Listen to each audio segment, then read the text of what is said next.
Friday morning, everybody, Delaware Valley and beyond. Hope you're having a great Friday. We understand the hangover, emotional hangover, not alcohol-driven hangover. Tough one last night. Listening to the boys this morning, I think we're all kind of on the same page. You know, it sucks again to not have that team progress further than they did, but there also is happiness in the way, I guess, or satisfaction maybe, in the way that Joel Embiid played, in the way that team came back last night. Hard-fought series. I saw one thing on Twitter that I thought summed it up really well. It said that was an Eastern Conference final series more than it was a first-round series. And good luck to the Knicks, I guess, and in moving forward. But that was just a tough series. And once again, not excuses, facts. You just wish the Sixers were fully healthy. And we'll get into a lot of that. Bill Colarulo joining us today. How are you, Bill? Man, I'm still recovering from last night. Not a happy morning, but good to be with you. Yeah, always good. Ray Dunn, you okay? You all right? I saw some pictures from you last night. You had a friend in the toilet. How did it all work out? Not good? Yeah, sure. Well, that was a wild way to say that. Yeah. I'm not doing great. Am I wrong? I'll be honest. Did you have a friend in the toilet? A friend of mine was in the bathroom because that's where he was when they came back in Game 5. Yeah. Uh-huh. Well, when he's posting pictures of a toilet. I mean, that was just when we got back into the bathroom. Yeah, it was a tough one last night. I can't find myself angry today. I just think I'm in that kind of mourning stage of this season. I don't know if we're going to get more angry or we're going to get more people just kind of in this bummed out stage, because I'm just kind of bummed at this point. I don't really have like I can't believe. It's more like, wow, that stings. That sucks. It's seasons ending always suck. I remember being in high school and like your season ended, you know, like your freshman year, and you're like, whoa, what just went on here? And you look at the seniors and they're all upset. It's their last game. Ending of seasons always seem to come abruptly. And last night I said earlier that I'm a day-to-day guy. I was looking so forward to tomorrow, being out among the people, doing a show out among everybody and getting ready for Game 7 on a Saturday night. But I thought Bill put it perfectly before the show this morning. And that was, you know what? Thank God Tyrese Maxey got them to win that Game 5, because had the season ended then when Joel Embiid didn't play well, this city would be on fire.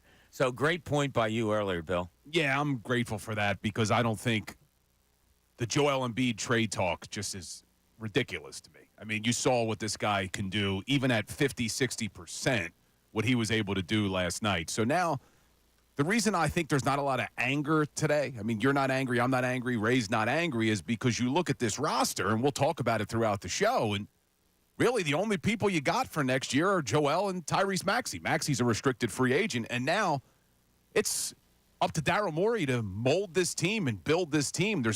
You really can't be angry at any of these guys because none of them are even under contract. Yeah, it's going to be a wild offseason, and you said two words that may make people cringe or may make people happy, and that's Daryl Morey. But that's the page turner. We'll get there. It's funny, Bill, that you brought that up, because I have like a little past midway point of the show is when we'll kind of look ahead, because you have to do it. But for now, we got to look at the front page and see exactly what happened last night. Front page. The stories everyone's talking about. 97.5, The Fanatic. Yeah, your 76ers, they lost Game 6 last night down at the Wells Fargo Center, 118-115. Jalen Brunson goes for 41 points. The starters for the New York Knicks scored 113 of their 118. 76ers, I don't know if we really have to dive into this, because they got down 33-11. And it is so hard to come back from that big of a deficit that early in a game and then still have something at the end of the game in order to try to win it. I thought that played a really big part. It was a wonderful series. If you can just step back and take away the disappointment for a second, my God, the chess matches that were played, and we'll talk a lot about the way Nick Nurse played his chess match last night, but it was unbelievable. Joel Embiid, 39-13 before fouling out. Buddy Hield had 20. Maxey Oubre, 17. Nick Batum showed up with 16. Two of your starters, I talked about the Knicks starters scoring 113 points. Two of your Sixers starters went scoreless in Tobias Harris and Kyle Lowry. Maybe there were some warning signs this season that we failed to look at. You know, when they brought in Kyle Lowry, we all said, oh, locker room guy, that's cool, great. And then they had to use him 34 minutes a night.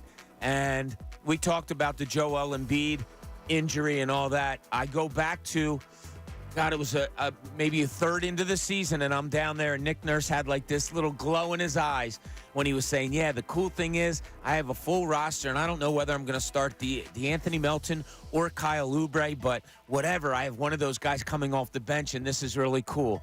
It was a night later that D'Anthony Melton's back started going wonky. It was about 4 nights later that Joel Embiid's knee got all wonky, and look, that played a big part in the season, as much as we hate to say it.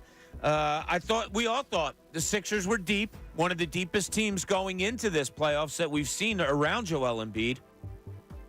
But they lost last night to a team in the New York Knicks that were basically 6.5 players deep. You know, that's it. I mean, Mitchell has a bad wheel, and last night they didn't play Deuce McBride all that much because he wasn't playing well. They basically played one guy and maybe a half a guy off the bench, did the Knicks last night. And the Sixers lost to them. The deepness didn't really show, although you did get that game from Buddy Hield. They're, like I said, down 33-11. They go up 57-51, the Sixers do eventually. That's a 46-18 run that they had. So impressive. And, you know, you don't have doubts when they get up. And I think Ray said when in the second half, when Joel Embiid came out and hit a couple of threes, your confidence level is really rising. I said to my wife, and she yelled at me, oh, why you got to be such a downer? I said, man, making that comeback is hard. It's hard, and it's not easy to hold on to those leads after you have to come back that far. Yeah, we have to look forward to what happens next, what happens moving forward. We're going to do that a little bit later on in the show. Some questions for Nick Nurse. Look, they have to be had. Why didn't Buddy Hield play in the third quarter? He had a phenomenal first half, gives you all of what he gave you. Tobias Harris played 7 minutes of that third quarter, and Tobias Harris played 11 minutes in that third quarter, and Kyle Lowry played 7. Your two starters that gave you pretty much nothing, and Buddy Hield didn't see the floor in the third quarter. So we'll get into all of that very deeply. A lot of people are on the lines. Hold on. We are going to get to you immediately. We know you have a lot to say out there today. The Phillies, Aaron Nola versus Jordan Hicks tonight at 6:40. It's an Apple TV game. So for those of you out there that don't have Apple TV, we'll see you at the local bar. Phillies 14-4 in their last 18. They have 4 at home against the San Francisco Giants this weekend going to Monday. Then Tuesday and Wednesday, they're home against the Toronto Blue Jays. So a nice little 6-game homestand here. Alec Boehm goes into tonight with a 15-game hitting streak. On the national front, the Indiana Pacers closed out the Milwaukee Bucks in a game that got ugly with the Patrick Beverley situation of him throwing the ball not once but twice into the stands. T.J. McConnell was just unbelievable last night for the Indiana Pacers. And look, sorry, can't help it, but sitting there in the Wells Fargo Center watching that Indiana Pacers game, knowing that the Anthony Melton injury, knowing that the Sixers were basically point guardless for a lot of the end of the season, when Kyle Lowry wasn't on the floor, you can't help but wonder, wow, wouldn't he have been a nice little spark off the bench? But there's others also. Kentucky Derby is tomorrow. I saw Bill throwing down a couple $1,000s on that earlier today, so maybe we'll look at that real quickly. Of course, Jason Worth has the #1 post with his horse, Door Knock, I think it is. So there you have it. Those are the front page looks as of today. And, yeah, Bill, it's one of those anytime a season ends, sometimes you're happy it's over. And, I know there's some people. Dylan McKinnon came in today and he said, hey, happy end of Tobias Harris Day. Okay, if you want to find your happiness in that way, you can. But the recipe of this series, Bill, it was laid out there in the first 3 games of the series probably, where New York Knicks offensive rebounded really well. Josh Hart hit some big shots, especially games 1 and 2. And then you got away from it. Like, Josh Hart didn't shoot all that well. The Sixers improved their rebounding a whole lot. And then all of a sudden last night, the Knicks, there they are, grabbing offensive rebounds, and nobody hits a bigger dagger than Josh Hart making that three late in the game.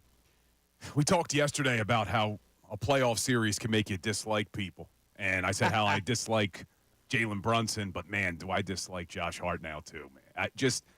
The way he's always looking for fouls and complaining, and then he hits that big shot, so you give him credit. But what I was really hoping last night, and we talked about it yesterday, was taking all the momentum that you got from stealing Game 5 in Madison Square Garden and then bringing it over to the Wells Fargo Center and coming out to a hot start. That was anything but a hot start for the 76ers, and you got to give the New York Knicks credit. Scoring on their first 7 possessions, they go 6 of 8. They come out to a 14-4 run, then get up to 33-11, up 22 in the first quarter. And I'm thinking, man, I wanted a hot start. This couldn't have been any worse, 33-11. No, it couldn't. It's funny. I got home right before the game started. I ran out of the Wells Fargo Center so I could watch a game at home. And a timeout comes when it's around there. And I go out to my car because I forgot something. And my neighbor's walking his dogs. He goes, so what's going on with the game right now? I said, yeah, they're down 20, about 5 minutes into the game. He's like, get out of here. I said, nah, I'm telling you. He's like, well, it's a long game. And I said, well, here's hoping. And they did. They made that phenomenal comeback. And to take the lead before halftime, Bill, was just incredible. It's part of the reason why I think today we're not pitchforks or anything like that. It's more of all right, the effort was there. I think an appreciation. It's funny you bring up the hate of Josh Hart and all. I think the appreciation shows us what good basketball minds we have in this city of the New York Knicks. Like, they did beat the 76ers last night with 6.5 players. That was it.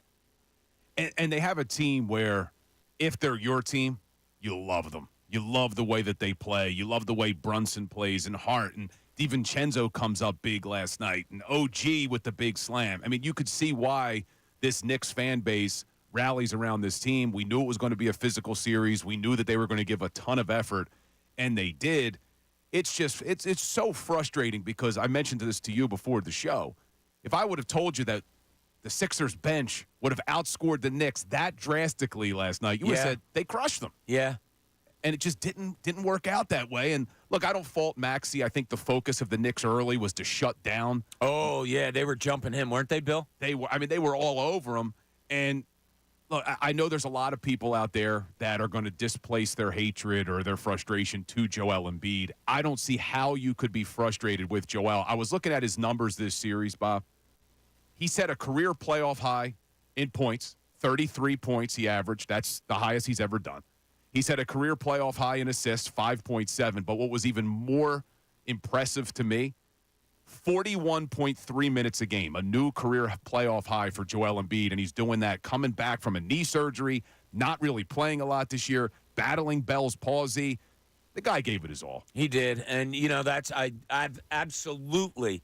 That's one of the reasons today why it isn't Pitchfork Nation here in Philadelphia and surrounding. Now, look, we don't usually do this. Usually we like to set up the show in the first segment, but without even giving out the number, we have full phone lines, and I know everybody wants to talk about it. So we're gonna break the norm, even though we have a boss here today that likes us to expand that first thing, tell people what we see in the first segment of the show, but I'm not going to leave everybody hanging, so I'm going to go to Tone in West Philly. Tone, you're on 97.5 The Fanatic. How you doing, buddy?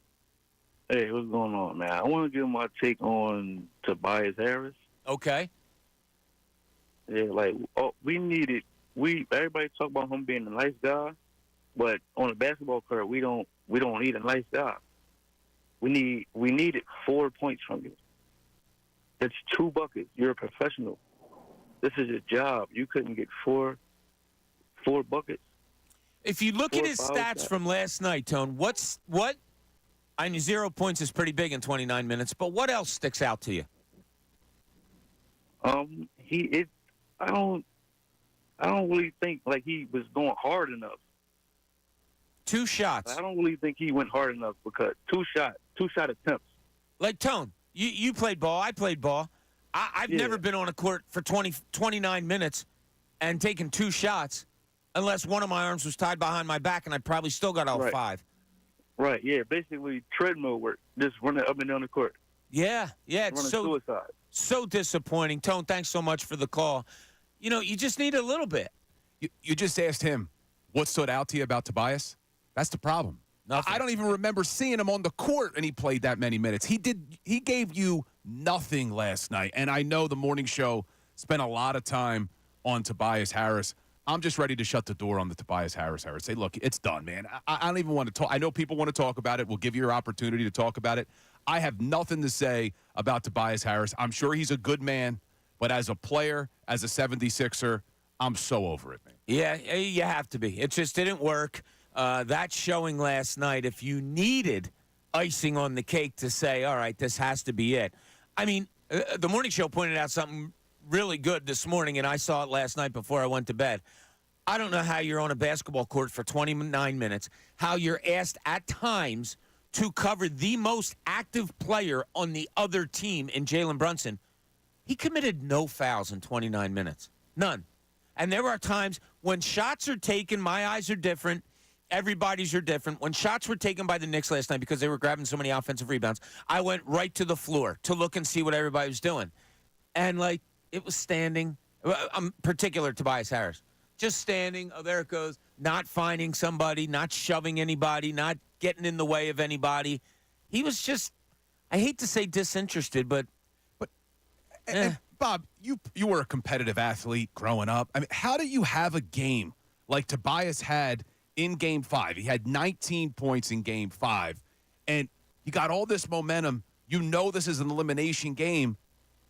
How do you play like that? I just don't understand it. It's No almost idea. I want to get inside his mind and figure out what is wrong with you. You have all of the skills, all of the athleticism, all of the ability in the world, and you show up to Game 6 and make zero impact. There was a play last night where Josh Hart was coming down the right side of the lane.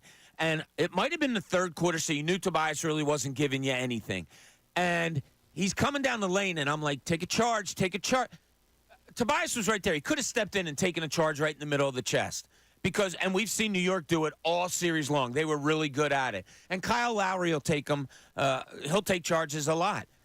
You're not involved in the game. You're not rebounding all that well. You're not shooting the ball at all. Get involved. Do something. Maybe it's something out of the ordinary. And I was just begging for him to, step in and take a charge, but it was kind of no, I'll watch this one too. Never did it as a No. Sixer. Not one. He did not take a single charge. Never took a charge. Not one. The contract is over. He did not take a single charge as a 76er. It's so frustrating. And, like I said, I this gets overstated by, I think, the morning show a little bit. It's not that I don't care about the contract. All I care about is when you have 8 guys that you have to play, the contract isn't in my mind. Just go and play. I don't care if he made $1 to play last night. He didn't play. Well, part of what goes into the contract conversation is building the team. Yeah. And you see the way the Knicks are built. Part of the reason you haven't been able to build that type of roster is you have so much money sunk into what he is. And he's just not a max player. He's got a max contract, and you can't blame him for taking that money because, heck, if I was offered that, I'd take that money, but... Oh, you can't blame him at all. No, right, sure. But when you look at the way you construct the roster and you see the shortcomings of this team, we say, well, why don't they have enough pieces? Why don't they have pieces that fit? What? 5 years. You've had 5 years of this guy on that deal that has gotten in the way of you building a roster that makes sense. That's why the contract continues to come up for me, because I look at what other teams have and the way other teams are able to build, and you can't do that with this contract. And guess what? This Knicks team's here for a while. Yeah. Right. We were talking about it, looking Bill. at I think you were sitting with us, too. I went and looked at all of the Knicks contracts. Everybody's hanging around for a little while, so get used to it, Philadelphia. This Knicks team's going to be here for a little while. 10 o'clock hour, it's brought to you by Window Nation. Take advantage of Window Nation's 50% off sale on all style windows. Plus, make no down payment with no payments and no interest for 12 full months. Call 866-90-NATION or visit windownation.com. Still have a full phone line. We will get to you guys, all of you guys, as soon as we get back. I do want to throw something into your head a little bit. Did the Sixers organization move forward a little bit in this series at all? Maybe not. Maybe you don't think so. Maybe you think they even moved back. I wonder where they are right now. I'll explain what I'm thinking. Bill Colarulo's here with us all day long till 2 o'clock before the best show ever. We got Ray Dunn producing. I'm Bob Cooney, middays, 97.5 The Fanatic.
Hey, welcome back on this Friday morning as we mourn the Sixers' first-round loss to the New York Knicks. Like I said earlier, it's not pitchfork. It's kind of damn, lose, you hate it. We go inside of it a little bit more, and there were some good things. I put out there before we went to break, did this organization take a little bit of a step forward in the performance that they got from individuals? Did it take a step forward in that as a fan base, a series is lost, and for one of the few times the ire isn't going after Joel Embiid? And, Bill, like I said earlier, you made a great point before the show saying, thank God they won that Game 5 when Joel Embiid didn't play well. Tyrese Maxey comes out and just does something that nobody's ever seen before to win that game.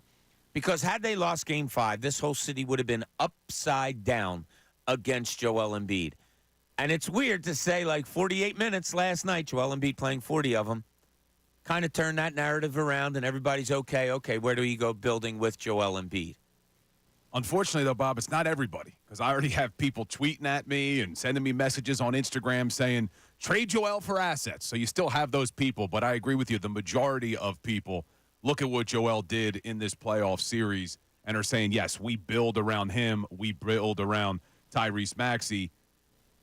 And now, I mean, we saw the reports. If you want to hit on the reports of who they may be looking at, but we'll get into that maybe a little later in the show. Yeah, so Brian Windhorst is coming out with some things at who's at the top of the list. As I said at the top of the show, I want to reflect back on this series. I want to look back on what happened, the X's and O's, however we want to do it. I figure around 12:30 we can, and 12 o'clock Keith Pompei from the Inquirer is going to join us. But yeah, a little bit later on, because I want people to get their feelings out and all that stuff, we can start to look ahead to what you're saying, Bill, exactly, because that's the next step. It is, and you just mentioned the question of, did the Sixers organization take a step forward? I'm not angry today, but I'm not ready to say they took a step forward, only because they only have one player under contract for next year, and it's Joel Embiid. So we really don't know what the team's even going to look like.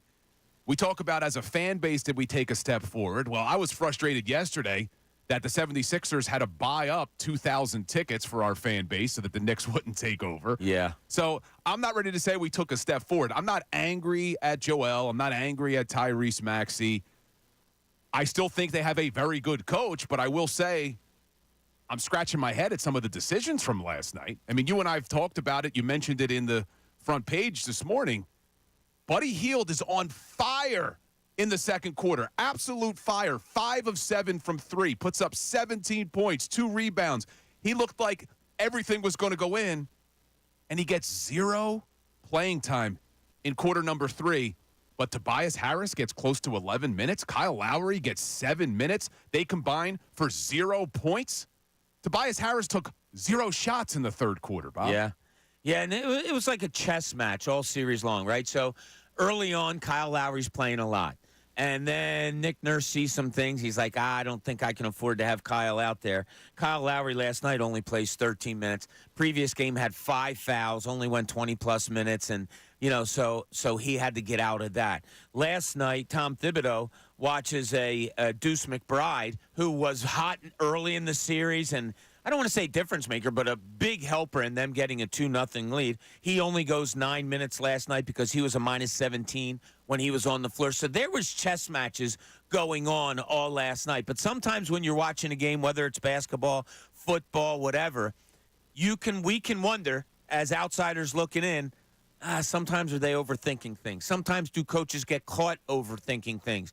Why he went with Tobias Harris 11 minutes, and as you said, Kyle Lowry 7 minutes in that third, while Buddy Hield sits there, I don't know. And it was kind of a shootout third quarter. The Knicks outscored the Sixers 32-29, so it wasn't one of these defensive third quarters. It was kind of wide open. It was, and I don't want to hear, oh, well, Tobias Harris was playing such great defense on Jalen Brunson. Brunson was 3 of 6, 11 points in the third quarter. Obviously had over 40 points in this game. It just didn't make any sense to me when you have a hot hand like Buddy Hield, why you wouldn't have him on the court. Yeah. I just didn't understand that decision at all. Now, one of the reasons I ask if you think the organization may have taken a little bit of step forward, it's because of Joel Embiid. And as Bill properly pointed out, he is the only guy right now that you're going to have under contract, really, for this rotation next year. I think the fact that Embiid played through the injury, I think the fact that he showed up which he often does, in an elimination game, fought through everything he had to fight through, went for 39 and 13. It settles the question, I think, for the organization of the questions that you said are getting posed to you, do you get rid of him now, all that stuff. I think pretty definitively it is no, he's the guy. Now let's build it up. But you're talking about, I think one of the things I read with Paul Reed not having to be guaranteed under contract because they lost in the first round, I think you're at like $64 million. Yeah, that you can spend somewhere around there. Right now they have $55 million in cap space without having to guarantee Paul Reed, because you're right, they didn't make it in the second round. They would get another 7.7, so that brings them close to 63. Yeah, and then if they were to trade away their first round draft pick in a trade, they could do some things where they could get over $70 million if they wanted it. Yeah, so empty canvas for Daryl Morey and company to see what they're going to do. And we'll get into that a little bit later in the show. But now, want to get your reaction from last night. David in Philly has some. David, you're on 97.5 The Fanatic. Hey, what's up, guys? How you doing, buddy? Yeah, I'm all right. But I just wanted to touch on a couple things. Number one, Tobias Harris, but I'll be quick with him because, everybody talks about that.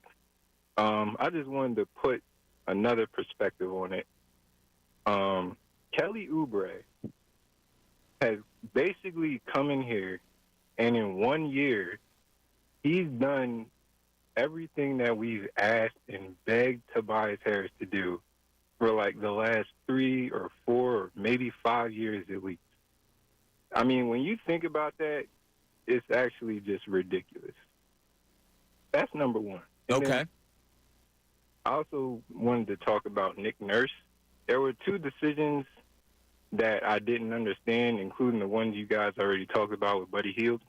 But the challenge that they decided to use on that Embiid call. When Hartenstein was bleeding, right? Right. Yeah. Where he clearly fouled him. And I feel like the only reason maybe they decided to challenge that is because I think it was his 4th foul, and they were just like, okay, whatever. But, I mean, the way that game was being called, there was, like, no way on God's green earth they were going to overturn that. And, like, as a coaching staff, you just, like, you have to know that. And that challenge really could have came in handy, like, down the stretch in the 4th quarter, I feel like. So, I mean, I'm looking at Nick Nurse, including the Buddy Hield thing where he just lit the stadium on fire. I mean, literally. And he almost single-handedly brought us back. If not, he was the reason why we erased that deficit. And how he does not make it on the floor in the 3rd quarter, I just don't understand. So I'm looking at him as well. Yeah, David, thanks so much for the call. I was confused at that also. I think we all were. You're waiting for the fans to erupt when they just see him stand up off the bench and get ready to check in. And you're like, all right, what's going on? Now, could have been a conditioning thing because he hadn't played, and maybe Nick Nurse is like, well, I don't want to wear him out. I'll save him for when I need him in the 4th. But that's a series-ending game. Now, I look, before the series, I had posed the question on one of my weekend shows, who has the advantage in coaching in this series, the Sixers or the Knicks? Nick Nurse, Tom Thibodeau. Nick Nurse, I have a lot of faith in him. I'm looking forward to seeing what he can do in his 2nd season. But you had to give the edge to Thibodeau in this series. Yeah, it was funny. Like, late in the game last night, I see him on the sidelines. And for every time they show Tom Thibodeau, everybody's like, oh, God, look at that guy. He's miserable, constantly yelling at the refs, all of that. He had a one-on-one with Brunson. You could tell they were going over it with each other. You think we should run this here? And Brunson kind of comes back and is like, how about this? And Thibodeau's like, well, yeah. He's got players that really buy into him, Bill. Like, and I give credit to those 3 Villanova guys, first and foremost, that I think they really buy into his style of coaching, and it's worked out perfectly for them. Yeah, it's Leon Rose that built that team, right? I think he did a great job of finding players that fit the personality of the coach, having that really aggressive mentality. But, look, I went back before the show, and I watched the press conference that Daryl Morey gave at the trade deadline after it ended. And he was asked by Keith Pompei, who will be joining the show around 12 o'clock. And Keith Pompei asked him, did you try to get another big? And Daryl Morey said, we tried. The market never materialized. We weren't able to get one. We were surprised. But then he says, but we believe in Nick Nurse. He's a really good coach in figuring out ways to make it work without that backup center. Yeah. Well, you look at this series, they were a plus 46 with Joel. They were a minus 44 without him. You can only do what you can do sometimes with the players you have, but Nick Nurse could not figure out a way to stop the bleed when Joel was on the bench. No, and Paul Reed, again, was kind of baffling last night. I saw a play when Paul Reed was in there in his first round of rotation, and he's out there, and it's kind of helter-skelter. Now, I'm not gonna say this is definitively what happened, but what I saw, and the camera hit on it, maybe some of you saw it, was Nick Batum looked out onto the floor. Whether he was looking at Paul Reed or not, I cannot say for 100% certainty. But it appeared to me, and you could read his lips perfectly, he absolutely said this, whether it was geared towards Paul Reed or not, I'm going to believe it was, but he said, you need to wake the bleep up. I thought it was geared towards Paul Reed. I don't know, but it's just baffling when he's out there. Like, it seems very confusing. And you know what the sad part of it is? He had 2 months. 2 months to figure out how to play without Joel Embiid. And then they go into this series, and the numbers you gave of being a minus 46 when he was off the floor. It's just baffling. We have a Knicks fan on the line, but he wants to give kudos to the Sixers. Noah in Burlington, you're on 97.5 The Fanatic. Hi, good morning, guys. How you doing? Good. I'm glad you prefaced my Knicks fandom. I'm not coming here to trash talk or anything like that. I did just want to say, first off, that this was an incredible series to witness. One of the best first-round series that I can remember, but specifically to all the people, even whether they're Sixers fans or not, that hate on Embiid, it's just kind of crazy to me because this is unreal. I mean, the guy had meniscus surgery when? In February? Yeah, 2 months ago. More than it, yeah. So then he's playing 40-plus minutes a game, which is more than he's ever played really in the playoffs before. And he has Bell's palsy. I mean, that's an all-time great performance that you hope comes away with a win. But either way, it's just incredible. Yeah, I think the respect factor. Look, we can yell at him because he's ours, Noah, right? Like, we can get upset. It's like family. You don't get upset at anybody more than your family because you love them so much. This city loves Embiid so much that, yeah, he's going to get scrutinized, and he's the best player on this team. But I agree with you. What he went through this series and the way he came through it, that's why I said earlier in the show, maybe, just maybe, this organization took a little step up because of that. Yeah, absolutely. He proved himself, and I think when you look at the historical NBA games of players that have great performances with injuries, I feel like he's got to be ranked pretty high. I mean, he's more impressive than a flu game. He's better than Willis Reed's torn muscle in the 1970 NBA Finals. He was unreal. Yeah. But anyway, that's all I wanted to say. So well, thanks so much. We really appreciate it. See, that's how you handle being a rival fan. Oh, he was a Knicks fan. Yeah, he's a Knicks fan. I missed that part. He's a Knicks fan appreciating what Joel Embiid did in that series. So a lot more to talk about on this. We're going to dive real deep, as you know. Can't wait to hear from you all. How you feeling today? 610-632-0975. Am I wrong in thinking what I'm thinking in that, okay, in Joel Embiid's performance, in spite of all that he was battling, I think the organization or us as fans, maybe we took a little step forward and saying, okay, he is the guy. Let's forget about that. That's one thing this offseason that you don't have to even worry about. Now it's up to Daryl Morey to build around it. That and a whole lot more. Bill Colarulo here with us until 2. We got Ray Dunn producing. I'm Bob Cooney, 97 Middays.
At least it's Friday, everybody. It's not like we're looking at a season-ending loss that happened on like a Monday and we got to come to work on a Tuesday, Bill. At least we can come in today. I guess that's a good silver lining you're trying to find there, Bob. Right? I mean, that's what weekends are made for, to get over the badness of the week. So, Well, for you, I'm going to be on the air tomorrow and Sunday morning reliving all this. yes, you are. God bless you for doing that. But, yeah, a lot of reaction to the Sixers' 118-115 loss last night in Game 6 to the New York Knicks. Turns out to be a season ender. Turns out it'll probably be a 76er player ender for a lot of players on this squad, as Bill pointed out earlier, with just Joel Embiid pretty much under contract moving forward. What happens with Daryl Morey? We'll take a look at that later on in the show. As I said earlier, around 12:30, we're going to turn the page. We're going to look forward as opposed to looking back at what happened in this series. But right now, we do have to keep looking back, and we want to get your reaction into not only what happened last night, what happened in this series. Who are you upset with? We all know the number one name on that list, and I think Anthony might be on it also. Anthony in Blackwood, you're on 97.5 The Fanatic. Gentlemen, how are we today? Doing good. How about you? Not good, Bob. I'm not good, dude. I just want to get right into it. I got a couple things. We're going to talk about specific plays all day and Tobias all day, and I get all that, but I still feel like this was a missed opportunity, guys. No, it's 4-2. I know we were down 3-1, but I sit here today with how close everything was, and I look at the fact that if we pull this out, we play the Indiana Pacers the next round, and I'm pissed. I'm really pissed about that. I'm pissed about the fact that we thought the bench was really good and really deep, and it turns out that rebounding was a crucial factor in the series, and we didn't have a backup big, and for some reason, I think we all, as a fan base, just kind of neglected the fact that we were just going to accept Paul Reed may or may not be good enough and ride into the playoffs with that. I'm pissed that even though Tobias is making $35 million and he's a bum, that we wasted Tyrese Maxey, turned into a superstar in a $2 million a year contract. I'm pissed that after all this, that we're going to sit here today and we got to answer, like, what's next, Bob? Where does this team go from here? How do we justify Bill? I get Maxey, right? I'm all in on Maxey. Sure. Right? My Embiid thing is we got to build around Maxey and Embiid, but where do we come next April? Is Embiid going to be healthy? Paul George, all this, all that, everything we can do. I think all of this hinges on the fact that is this guy Embiid going to be able to be healthy next April, right? That's the hope, right? Right. So here, my specific with that is my only thing that I have left in the tank for that is can we give him like a Shaq treatment? Is he willing to play even less games next year and take even less of a load and cap his minutes at is that what else is left, Bob? Because everything else is he can't stay healthy. And I think all the conversations that we're going to have today and for the next 3 months is going to have that point at the back of it. It all hinges on April of next year. What is his health? And is it worth it? Or do we, Yeah, no, great points, I've been Anthony. the biggest defender since all of this, and I'm at the point now where it's just like, I don't know. Do we let him go and do we build around Maxey completely and just try to build this thing from the ground up again? Yeah, I don't think – thanks a lot for the call, Anthony. Appreciate it. Ground up, I'm not ready for. No, you have two really good players in the NBA. It's funny. This goes back to Anthony's point of, what do you do to get him healthy in April? I don't know. There's been different methods to try it. Now, I'm a proponent for him playing in the Olympics.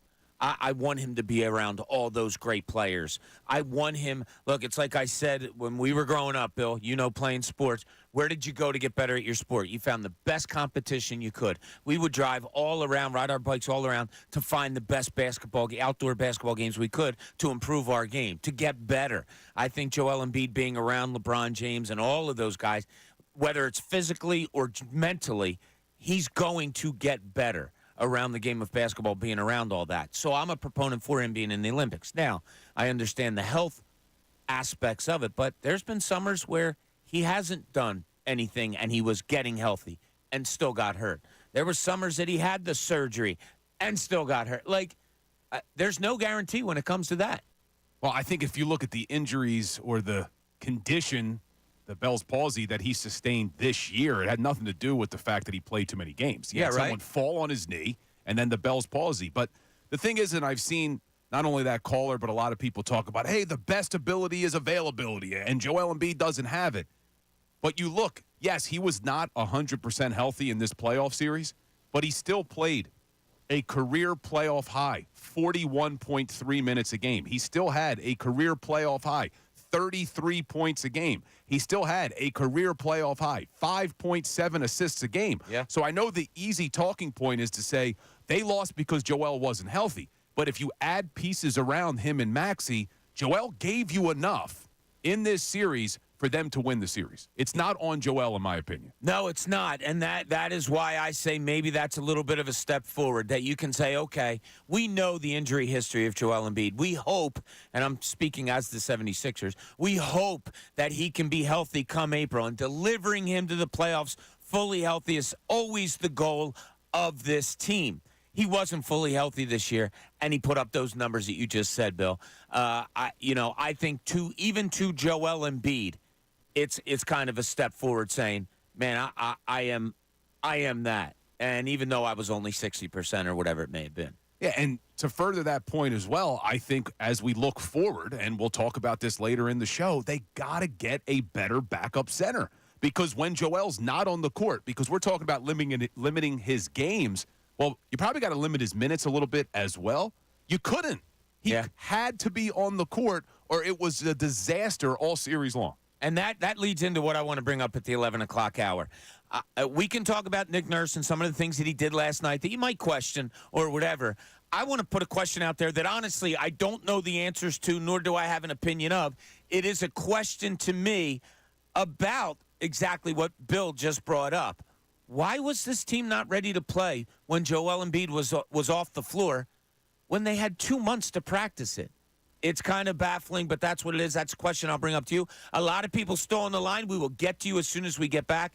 We appreciate you. 610-632-0975. This is Middays. Bill Colarulo's here all day. Bob Cooney, 97.5 The Fanatic.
Hey, 11 o'clock hour is brought to you by Golden Nugget Jewelers, where Philly gets engaged. We are engaged today in Sixers talk after a Game 6 loss last night to the New York Knicks. The gamut of emotions are kind of everywhere. Blame is being spread around like fertilizer.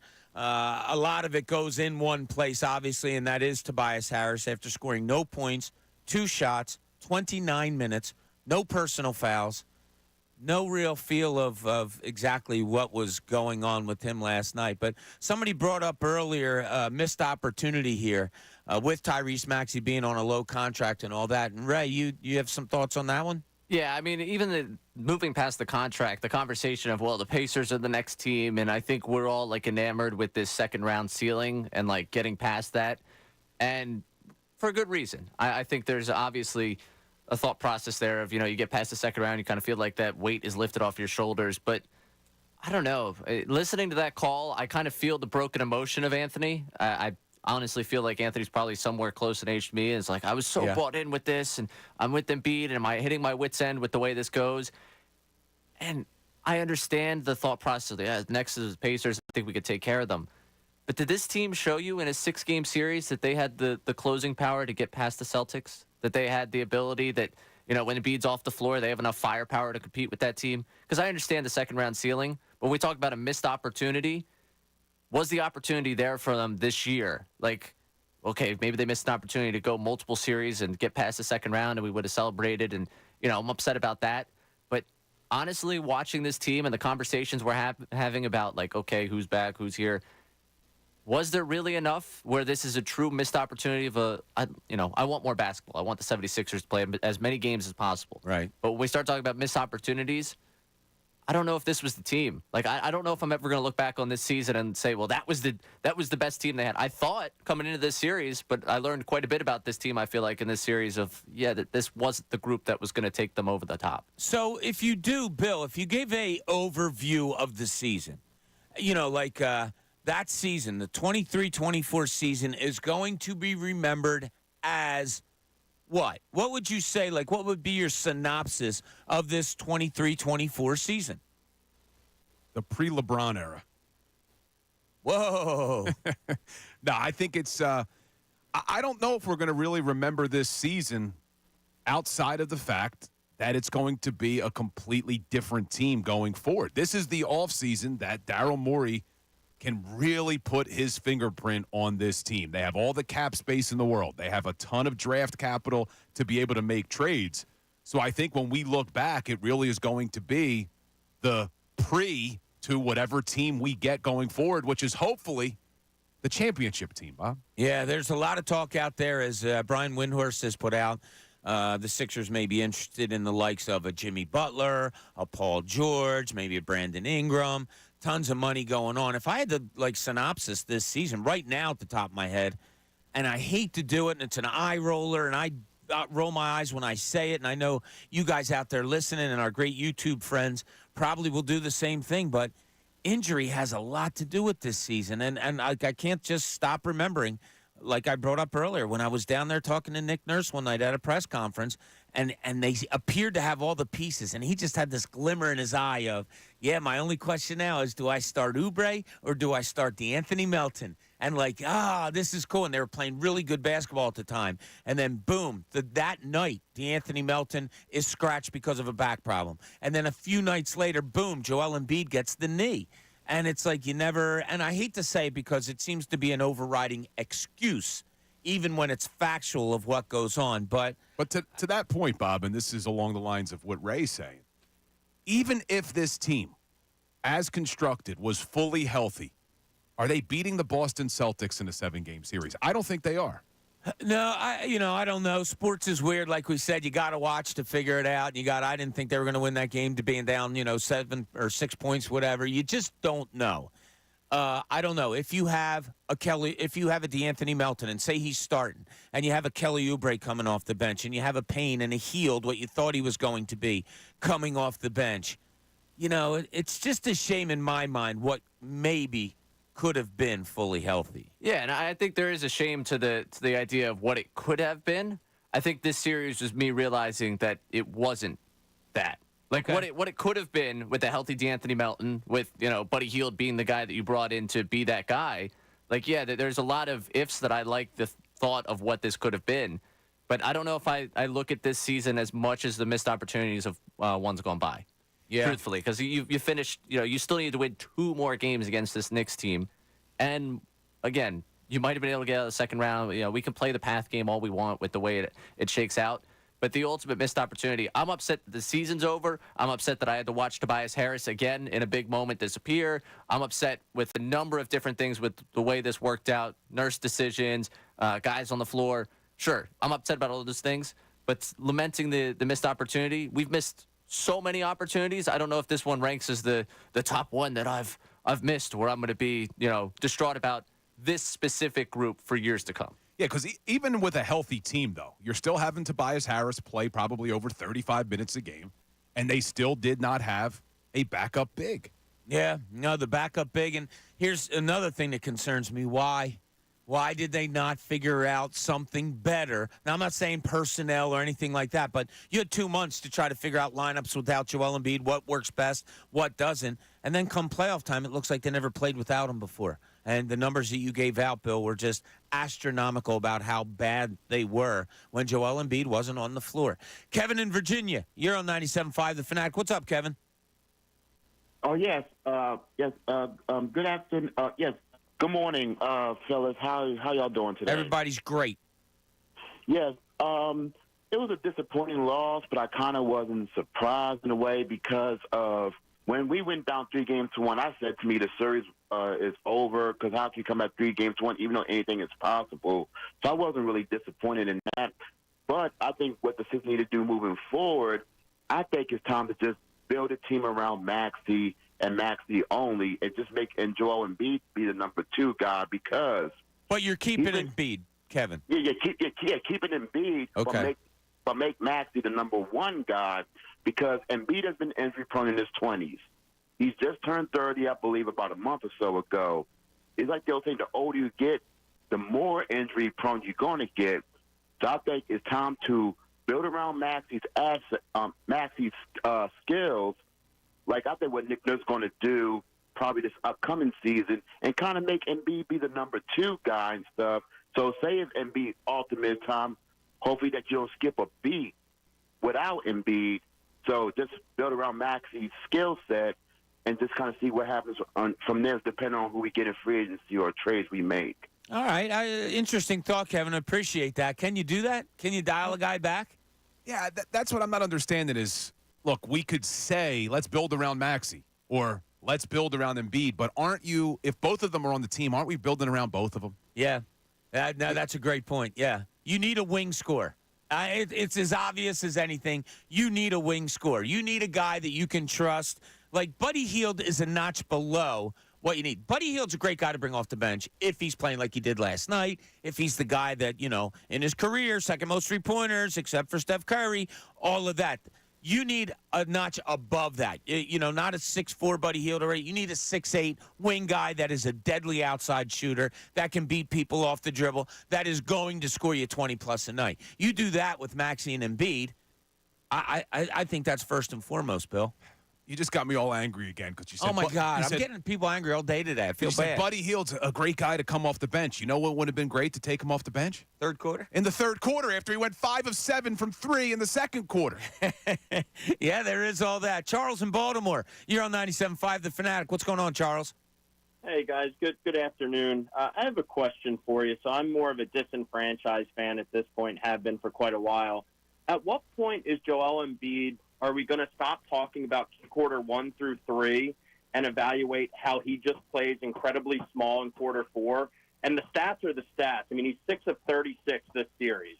Injured, stamina, whatever the concerns may be, at some point, and I'm saying this more so because of the optimism I keep hearing from last night and this morning, is without Game 5, the heroics from Maxey, the conversation's vastly different. But because of that, and this game he had tonight, or last night, all of a sudden it's, hey, I feel good about him. But it's like, when is he going to be asked to actually deliver in quarter 4? It's fair enough. I mean, last night in quarter 4, yeah, he only gets you 6 points. Maybe there's a fatigue factor there. Maybe it's other teams also going after him to try to make sure he's not the guy that beats you in the fourth quarter. But, you had to see it, Charles, that he wasn't 100% this series. He averaged more than 30 points a game. That's fine. I mean, Bob, I grew up idolizing Shaq, and what I'll say is the last point, and I appreciate the time. I idolize Shaq. Shaq would never have 30 points against Isaiah Hardenstein, whatever his name is, Mitchell Thomas. I'm not celebrating that. That should be the expectation. And the last thing I'll say to that is every year he's hurt. It's the same conversation. So for me, I don't care whether he's hurt. It's every year with him. It's that way. Yeah, no, fair enough, Charles. Thanks so much for the call. Really appreciate it. I understand. I can't argue with him. But I will say, we go back to Game 5, and I brought this up earlier, that, yes, with Maxi's heroics, it changed the narrative because Joel had a good game last night. But you also can't ignore, you want to talk about fourth quarter, Joel had a great overtime to win Game 5. I mean, he's laying out on the floor. He's defending the rim against Josh Hart. He's making the steal on Jalen Brunson, blocks Jalen Brunson. So I get it. We want to see him score more in the fourth quarter, but he did help that team win in overtime the other night. And for all the conversation about, if you don't have Tyrese Maxey, if Jokic doesn't have Murray knock down 2-game winners against the Lakers, they're probably still playing. You have to have other players around the one guy you have. This conversation continually coming against Embiid, that he has someone else that makes something happen, is asinine. I'm sorry. It's ridiculous. Ray's getting worked up right there. Tyrese Maxey did something well. He had an incredible run to close out a game. He gave Embiid second life in that game. You know how Embiid responded? He went in overtime and did his damn job. That's how this works. Okay? You play as a team. You continue. This is the continued conversation about Embiid. We continue to look at just solely Joel Embiid and forget there's 4 other players. Yeah. If you don't like the guy, you don't like the guy. I got it. But he came out last night, and he was the only guy that showed up in the first quarter. And guess what? When they came back, he had 22 points in the second half. Oh, we only had 6 in the fourth quarter. Well, yeah, because if you're going to play the 76ers, guess who you're coming after in the fourth quarter? You're going after Joel Embiid. We don't want Joel Embiid to beat us. This is the way it's been time and time and time again. Finally, he had an outside shooter yesterday that knocked down shots. You mentioned it literally in this segment. You give him a wing score, maybe things are different. He's had now 5 years and 6 playoff runs where his wing score basically has been Tobias Harris on a $40 million contract. You don't think that there's another way that you could build this team around Joel Embiid where someone else can step up and give him a little bit of help late in the series? I mean, I understand. We're frustrated. He's hurt again. But spare me. Spare me with this. I've never seen Ray this angry. Wow. He has it in him once a show. It's pretty cool to watch. It builds. The face gets a little red, and then, boom, out it comes. But, Bob, I mean, he is correct. When you look at Joel's stats, being a plus 46 when he's on the court and a minus 44 when he's off of it. What more can he do? Even take out all the things you're talking about getting him a wing score and doing this. If they had a backup center, they probably win this series. If they're not a minus 44 when Joel's on the bench, they probably win the series. Absolutely. Now, Donna wants to get some things off of her chest. Donna, I feel bad I'm bringing you up after Ray just unloaded, but what do you have to say about the Sixers last night, Donna? Okay, so I was at the game, so I want to make a couple of points. Even when they went down 22, I still had a good feeling that they were going to come back. That's my first point. Second point, let's not go out this season blaming Joel Embiid. He did everything he could with the injuries he had. Yes, he gets injured, but that's part of the game. That's my second. I think he did his job this series. Third point, why did we not keep Hill in third quarter with the hot hand? He came out early during halftime and started practicing. We watched him shoot 7 3-pointers straight, practicing before anybody else came back out on the floor during halftime. I don't understand what Nurse was doing. Third or fourth, whatever point I'm on. This will be 4, Donna. I've never been so excited about seeing somebody's contract in. It's time for him to go. 4 points from him. That's all we would have needed last night, and we could have won that game. I'm over him. I wore my Eagles gear today. Go Birds. Thank you so much, Donna. I love it. Yeah, I wore Phillies stuff today, and it was a conscious effort on my part. Did you also, Ray? I also did. It's baseball season, everybody. Dylan's all Phillies up. He's got the hat going. He's got the shirt going and stuff like that. But, look, there's reason for frustration today. And as much as I think the I don't want to say overwhelmed, maybe majority feeling is, all right, it sucks, but I think it goes more that way. But you do understand all the frustration, right, Bill? You do. I just don't understand the frustration directed at Joel. And Ray's got some people fired up. I just got a tweet to me after Ray's rant, and it said, wow, these callers are blacktop warriors. Shaq played with who? Shaq never won a thing with just a Maxey-level player. Now, I know he's referring to Kobe Bryant, but I wouldn't be putting down Tyrese Maxey there, but I understand the point. What he's saying is... It's a fair point. Yeah, these other players all had. Jordan had Pippen, right? Shaq had Kobe. You talked about Jokic, who he has. I mean, all these other people have a player. Joel did enough in this series, even hurt, setting career highs in points and minutes. Even hurt, Joel did enough. That should not be where your anger is directed. And I upset some people with the Jokic comparison. Because, he elevates his team, and he's got... Show me the 3 and 4 on this team that does what Porter and Gordon have done. Oh, no question. I mean, like, I understand. Jokic has won the whole thing. It's great. You can throw all your love Jokic's way if you don't like Embiid. Show me the 3 and 4 on the team that do what the 3 and 4 on the Nuggets do. Show me. Think about it. Like, let's go recent history, more recent history. LeBron James went down to Miami and had Dwayne Wade and had Ray Allen came in there for a little bit and Chris Bosh. Yeah. Like and then you had role players in a Haslam who was adored down in Miami by players, general managers, fans, because of the little things that he did, and you carry on and so forth. I brought up a list. I'm going to bring it in on Monday. I have a list in one of my old notebooks of all the players that they've tried to bring in over the last 6 years, to help Joel Embiid. It's never been to that end. And maybe it is. Like, we have Brian Windhorst, and like we said, in about an hour, we're going to get to the moving forward stuff. But Windhorst is talking about already. Season's not even 12 hours over. And he's talking about the Paul Georges and maybe the LeBron James and maybe, getting those type of guys to come in here, the Jimmy Butlers, to play with Joel Embiid next year. And again, I would understand if we were having this conversation if Game 5 ended, 96-90, that was it. That was the final. Maxey misses that 3, they don't call foul, whatever. Ends that way. I understand people coming after Embiid. The series of which he averages 33 on one leg and is basically the reason, the 50-point game in Game 3 is one of the reasons why this series goes 6 anyways. The fact that we're having this conversation after he dropped 39 in an elimination game, pulled down 13 boards, and, the plus-minus for the series is what it is. And our conversation, somebody's takeaway, your takeaway from this series, you watch this series, you say, you know what, it's not Joel Embiid. Like, that to me, there's times in the past where the criticism has absolutely been warranted. And there are times in this series where the criticism has been warranted. My takeaway from this series cannot be, it's time to move off of the big guy. That just can't be it to me. It's just the easiest thing to do for fans. It's the reason why you always blame the quarterback. You're always blaming the goaltender in hockey. It's the easiest thing to do is to blame the biggest star, Joel. But when you actually watched these 6 games, he did. Ray's right. Deserves some criticism in Game 5. Absolutely. But outside of that, you can't blame Joel for this series being lost. You just can't. I don't think so either. Kevin and Ridley, you're on 97.5 The Fanatic. What's up, Kevin? Hey, what's up, guys? I want to talk a little bit of Sixers. And if you could, I want to have just a small conversation. I know it's not a lot of time for me, so I'll get right to my point. Somebody just mentioned having a backup center.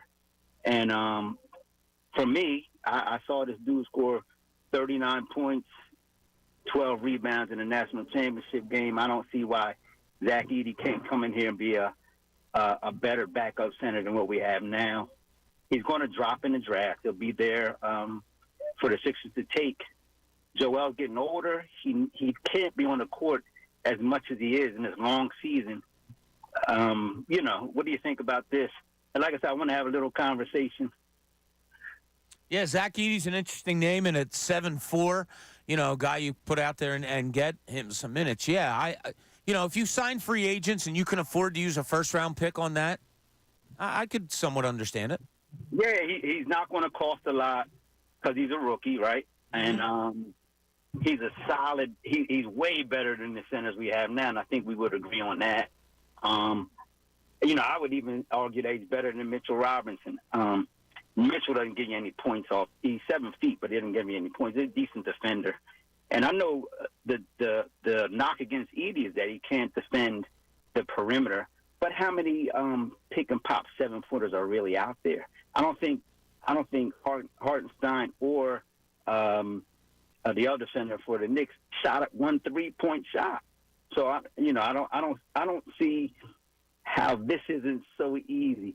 And maybe you go for a Paul George as your free agent, but we need a backup center is my point. Yeah, backup center. Thanks, Kevin. Appreciate it. Backup center is absolutely something you have to go after. Zach Edey, a lot of people, if you didn't watch Purdue a lot this year, you might have just saw him during the tournament run and thought he's just a big 7'4" guy. There has been questions about his defensive abilities. Like sometimes he'll shy away, for lack of a better term, from in trying to block shots and different things like that. But yeah, There's a bigger reason why they're not going to be able to draft Zach Edey, though.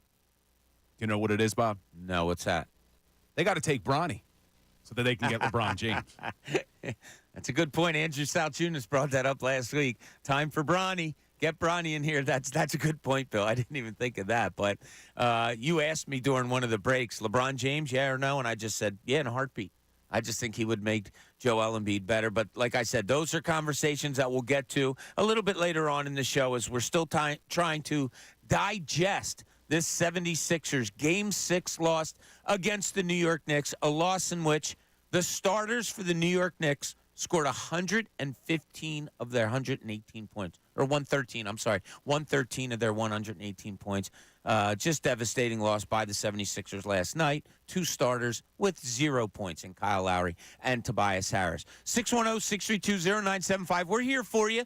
Whatever you want to talk about concerning these Sixers, whether it's what happened last night or the whole series encompassed, we can do all of that. Bill Colarulo here with us today. Ray Dunn is producing. I'm Bob Cooney. Middays, 97.5 The Fanatic.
Hey, thanks for being with us here middays.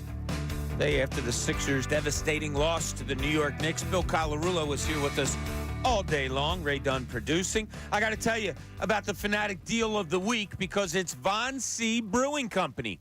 You can get a taste of Philly brewing history with the Fanatic Deal of the Week.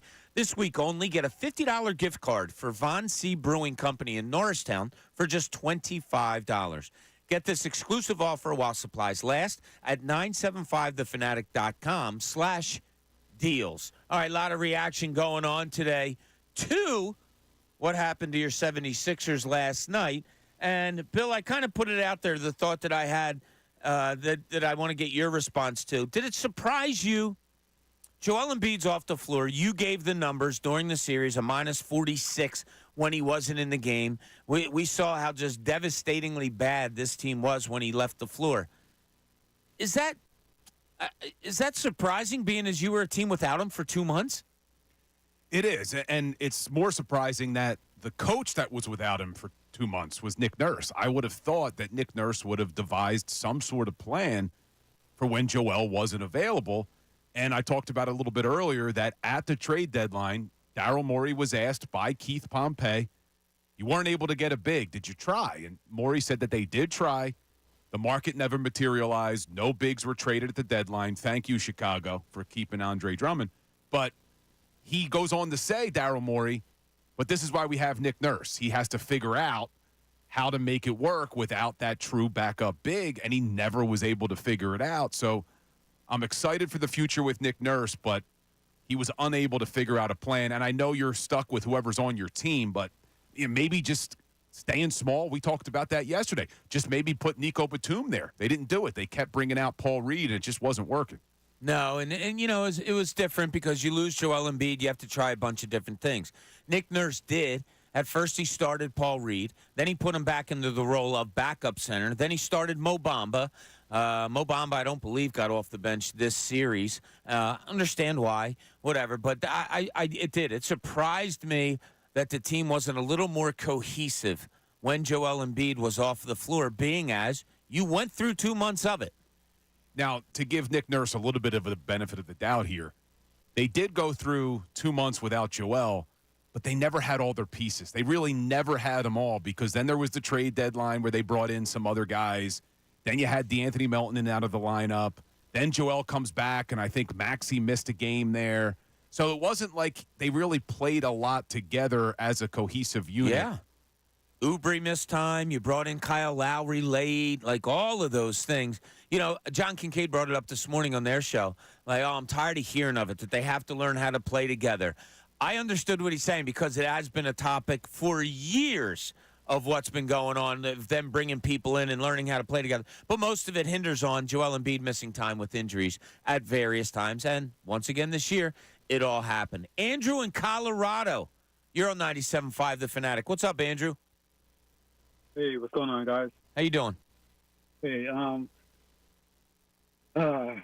mean, you know, the end of Tobias' career, it's very disappointing with 0 points. But I'm thinking that Nurse could have done more to not let him go out with a donut, you know, run some plays for him. And he passed up some shots, I think, to get Buddy, you know, some threes and stuff.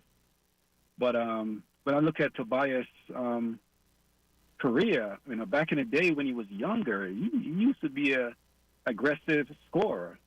And it looked like when he came to Philly and when he got that, you know, max contract, which anyone would take that contract if it was given to them. Sure. You know, he just became third fiddle, fourth fiddle. You know, everybody rose above him, you know. And it's kind of sad, but I think Nurse could have done more to kind of help Tobias, you know, because Tobias is who he is.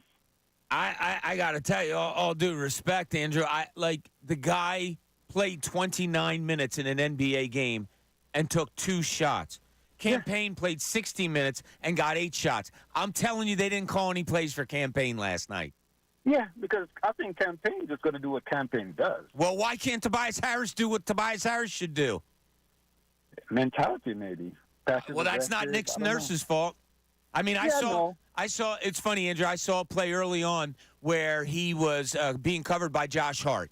All right, you got a 5-inch advantage there. He starts backing down, but couldn't wait to get rid of the basketball, and that's what made me nervous early on with him. Andrew, thanks so much for the call. Really appreciate it.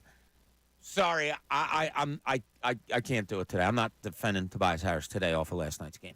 No, you could be critical of some of Nick Nurse's decisions in that game, not having Buddy Hield play in the third quarter, maybe some other things that he did, but blaming Nick Nurse for not getting Tobias Harris involved early is not where I'm going today. No, and you know, did they call numerous amounts of plays for him in Game 4 when he had 19 points? No, it came in the flow of the game. It came where ball movement was there. He caught when he was open, he shot. 2 shots in 29 minutes.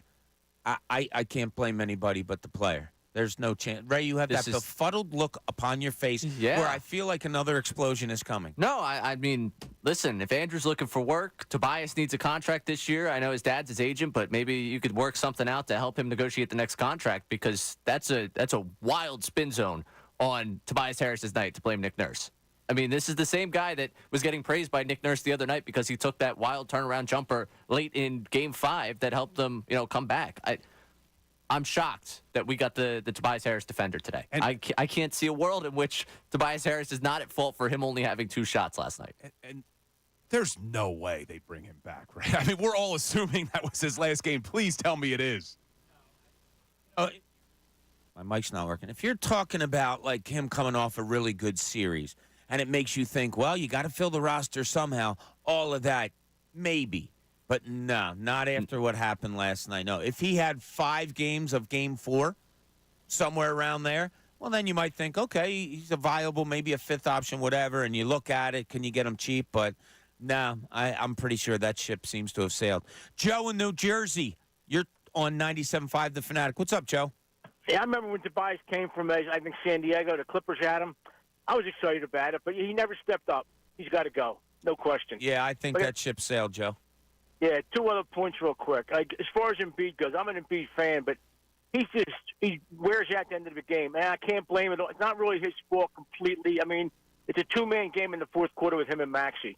There's no other real option. Just them two going back and forth. Hopefully one of them get a bucket. But they need a third option without a doubt, or a 4th option even. Yeah. But the main thing I want to talk about was like Brunson. He's a phenomenal player, phenomenal. But I remember a couple of years back, correct me if I'm wrong, they changed the rule as far as the offensive player initiating contact. You're right. And he is a master at it. I mean, actually, there was one play, he threw his head up, hit either Batum or Oubre in the chin, hit the basket, and they called the foul on the Sixer player. Maxey hits the deck 10, 12 times a game. He might get 4 free throws out of it. Yeah. It just seems like, I mean, stars get the calls, obviously, but the amount of times he jumped into a Sixer player last night in the lane, like on a drive or whatever, and there's no way you can't play defense that way. If they didn't jump into him, he jumped into them. He initiated the contact and gets the call. It's tough to watch. Yeah, I hear you, Joe. And thanks so much for the call, buddy. Appreciate it. There was a lot of complaints about how many times, and Nick Nurse said it after the game, how many times Tyrese Maxey drives the lane, ends up on the floor, and there's not a call. Devil's advocate, that's all I'm playing. I'm not making excuses for anybody. I don't watch exactly the contact when Maxey goes up and goes to the floor. Is contact forcing him to the floor, or is he going to the floor on his own a lot? I don't know. It's something that I honestly have to look into. You would assume since he's going to the floor that he's getting hit. But you have a 7'2" center that goes to the floor all the time without getting hit. I don't know if that's Maxey's natural reaction with such speed that he goes up, and a lot of times he falls to the floor without contact. I don't know. The other part, real quick, Ray, before we go to you.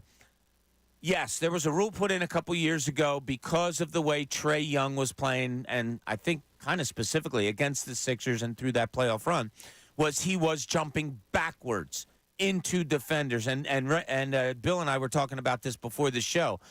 What I think might be, and I'm going to make some phone calls on this, what I think might be the explanation, if you watch Jalen Brunson come down the floor and he's hunched over the way he is, that low left-handed dribble, and then he gets a defender on his back, then he rises up.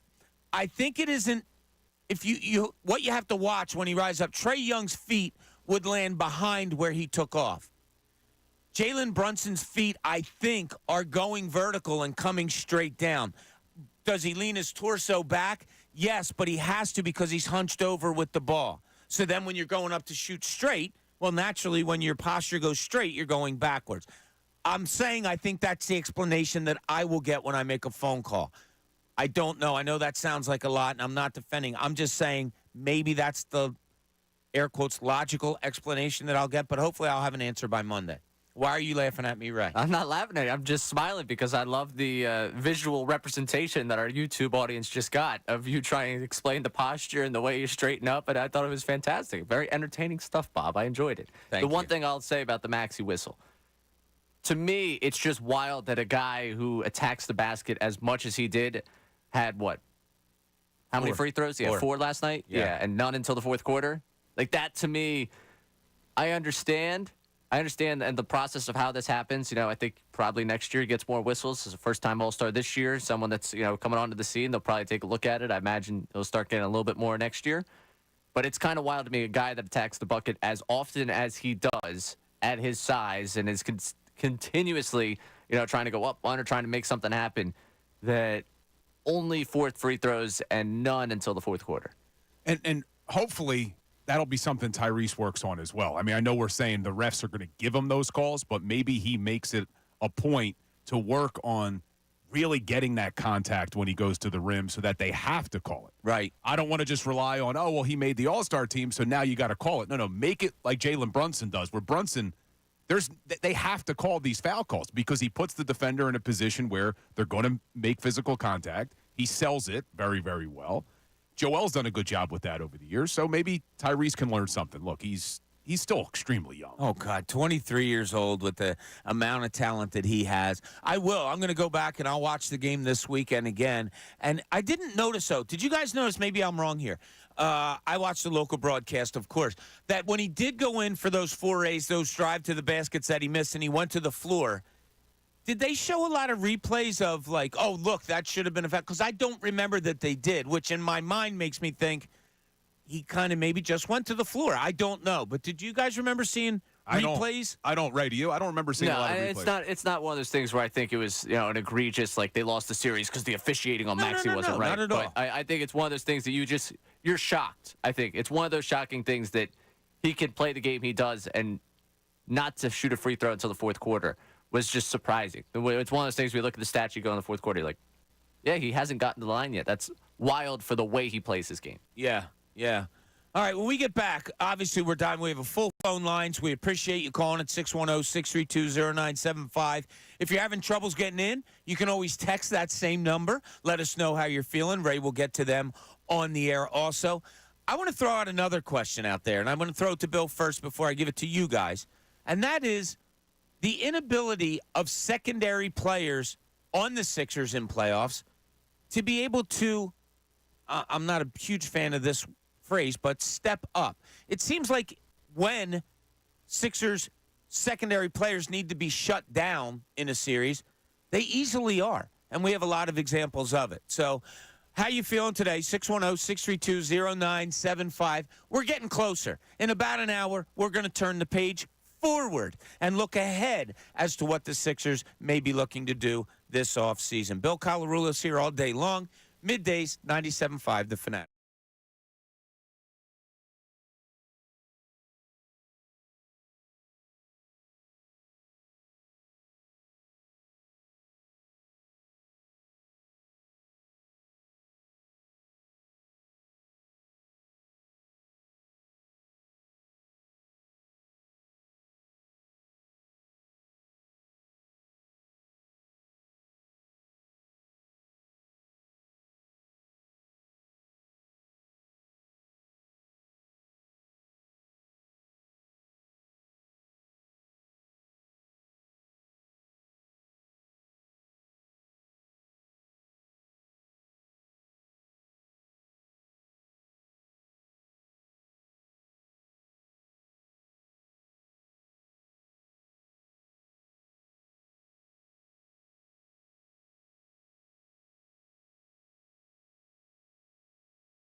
Welcome back on this Friday morning. Hope you're having a great day. Happy Friday to all you out there.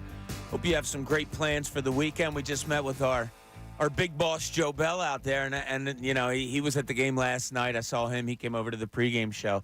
And it's just like we all have that, man, did the air go out of the tire for this weekend? Because we were all looking so forward to having a Game 7. You know, my friends and I, we were all going back and forth where we're going to meet for the game. We were making plans to be out and about among the people to do a pregame show somewhere tomorrow, and then it's just gone. And it sucks. It just absolutely sucks. But, you know, plenty of time to react this weekend. You can even talk to Bill all weekend long, right? You're going to be here Saturday and Sunday, Bill? Saturday and Sunday morning, 9 to 12. Obviously, we'll be reacting to the Sixers, but we're going to have to turn our focus to the Eagles offseason as well with rookie minicamp starting today. That's right, rookie minicamp. I saw that Saquon Barkley was down at the NovaCare complex with the Rooks. Somebody, I think it was John Clark, our friend John Clark, took a picture of Barkley with the ball from behind, like making a cut. Did you see those legs, man? Yeah, they're pretty impressive. We had an event one time for the station down at Xfinity. I don't remember what it was for. Ray, this was long before you were here. But Saquon was there, and we had they had a place upstairs for all of us to go from the station or whatever. So he was hanging out up there with us. We've all been around a lot of athletes in our life, but that was like a holy cow. Look at the size of that dude. Yeah. He's got some big quads, so they're going to be able to do the brotherly shove on like 4th and 5 this year, I think, even without Kelsey there. But Saquon was in the building last night at the Sixers game. Yeah. Was booed by some Knicks fans, so then he had to go to Twitter, said he couldn't believe he's still getting booed. They went at him. So then this was the tweet from Saquon last night. Let me educate some of you fans here. I can't bail or become a traitor if I never got an offer to come back, so I went to the organization I felt that was the best. And after already being here for a month, man, I'm excited to be an Eagle. Go Birds. So Saquon saying the Giants never made him an offer. So stop hating on him. Yeah, stop hating on him. You got your fun New York Knicks fans. So I'll tell you what, last night being down at the arena, you could tell it was a lot less Knicks fans there than there was on Sunday.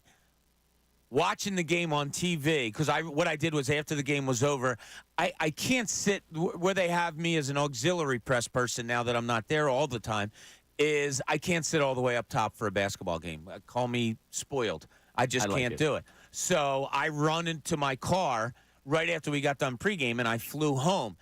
The guy in the front row with the orange shirt, I have to commend 76ers fans. I don't know if you noticed this on TV. I saw him on TV. I was waiting for somebody to just run out of the second row and just pop him. I really was. But not that you condone that. Not that I condone it, but God bless Sixers fans. I don't understand as an adult how you act like such an ass like that. I really don't. I don't get it. I don't get bringing all the attraction. Oh, look at me, look at me, look at me. Stop. Okay, you can cheer for your team. Great. Good for you. Congratulations, your team won. And this isn't sour grapes. I just can't say, if it was a Sixers, I can't stand fans that act like that. I don't know why. Pet peeve of mine. What? Go ahead, say something smart, Ray. No, I'm just saying. No, you're not saying. Go ahead and say it. No, I'm just saying, I can say that they annoy me. I might, if I was front row, if I was having that type of time, I'd probably be as obnoxious. No, you wouldn't. I don't think you would be. Jay in West Philly, you're on 97.5 The Fanatic. What's up, Jay? What's going on, Bob? How you doing? Oh, man, look, I knew these fans was going to get me today talking about Embiid, man. Look, what big man didn't have a perimeter player to help him close out the game? No big man in history closed out the game like they asking him to do. He need a perimeter player just like everybody else. Shaq had 2 of the top 5 2 guards. Kareem had Magic. Duncan had Tony Parker and Ginobili. This is what I'm saying. It's all roster construction. You got a guy that's talented that got to be everything. He had a guard that wouldn't shoot, so he had to do that to accommodate Ben. It's just the whole roster construction. They need an overhaul. Jay, don't you feel, though, the people are okay with Embiid today? Don't you feel the fan base is no. Okay, he was hurt. You don't feel it? No? No, I hear a lot of people call in, where was he at in the fourth quarter and this and that. Sound like a lot of people that had bets on FanDuel and all that and missed it by like 4 or 5 points. That's what it sounds like, people calling in, where was he at? If you know your NBA history, you know that every team, big man, had perimeter players. That's like I get mad with Shaq when he talk about, yeah, I won 4 championships. He was on 4 championship teams. Your 2 guards were the ones that closed out the game because you couldn't shoot free throws. You couldn't do this, that, and the third. But it's almost like Joe get penalized because he's too talented. Oh, okay, Jay. I hear you. I don't. We've had one call, right? One call pretty much today that said You do a good job at tuning out social media. Yeah, it's all I over do. social that people are still going after. Oh, is that Yeah. okay? Yeah. So, just an insight to people. I can't do social media during the game, and I God bless you guys that do it. I can't. I watch a game. I sit there. I look at the game. I'm not looking at anything else. I don't think people need to hear me go, "Oh my God, Embiid, that he should have rolled left instead of right on that." Like, that's just not me. And God bless you all that do it, and that's great. And you like to interact. I just don't. And people text me during the game. I can't. Like, I can't. I'm weird like that. I just want to focus in on the game. But social media, you guys, they've really We been literally on just Joel got a text, Embiid. trade Embiid. So, yeah. Text Did we line, so, really? yeah.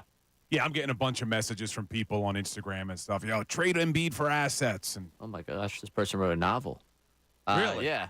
Trade Embiid. Do you care to share? Well, I mean, I haven't combed through it, but I think the idea, just reading the first line, trade Embiid, get the assets now, and build around Maxey. I think I could summarize the novel. That's my book report on what was just sent to us. Okay. All right. That's not bad. I'll give you that. here's the thing. One, you don't trade Joel Embiid because he's one of the best players in the NBA, but they really don't need any more assets. They have enough assets that they could go out there and do what they need to do. Yeah, no, you're Bill, that's a great point. You're exactly right. You have an empty canvas, okay? You have one picture on the canvas, and it happens to be one of the best players in the NBA. Now it's incumbent upon, of course, Tyrese Maxey will be another picture in there, but now it's incumbent upon Daryl Morey to fill out that canvas. Okay, when we get back, we'll dive even deeper. Let us know how you're feeling. Sixers Knicks from last night. Keith Pompei is going to join us at noon to talk about what he saw last night and maybe a little bit of what he may see going forward with the 76ers organization. Bill Colarulo's here with us all day long. This is Middays. Bob Cooney, 97.5 The Fanatic.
Glad you're here with us today as we react to the Sixers' loss last night to the New York Knicks in Game 6. Season over. Let the party begin. I don't know what this offseason is going to look like, but someone does, and that is Keith Pompei from the Inquirer. He's on the Comcast Business Hotline with us. Keith, how you doing today, buddy? Keith. Want to hit that up, Ray? For some reason, my button's not working. Keith, can you hear me? Yeah, what's up? Can you hear me? Buddy. I got you. How you doing today? Oh, I'm all right. I'm like, what happened? Probably something on my end, but season ender last night, Keith. A lot of people are going a lot of different ways. Obviously, Tobias Harris is first and foremost on people's minds. But the first question I wanted to ask you was, how do you think last night was handled by the coaching staff? Were you okay with everything that Nick Nurse did last night? Because there are questions about Buddy Hield not being on the floor at all in the third quarter. You know, I mean, I think that was the biggest question mark that I had. You know, the thing, I felt like, you know, they probably had a game plan. You know, we're going to bring them in, and then next thing you know, we're going to bring them in to get some minutes, you know, like give somebody a break in the fourth quarter. But I felt like by the way that he played in the second quarter, you know, 17 points, 5 or 7 threes. I mean, he was on fire. He was out there looking like Steph Curry. Like, I felt like even if you didn't start him at the first of the third quarter, you know, Tobias wasn't doing anything. You know what I mean? A couple other people weren't doing anything. I felt like that, you know, he was playing hard on defense too, talking about Buddy. And I felt like he deserved to get those minutes, especially in the elimination game.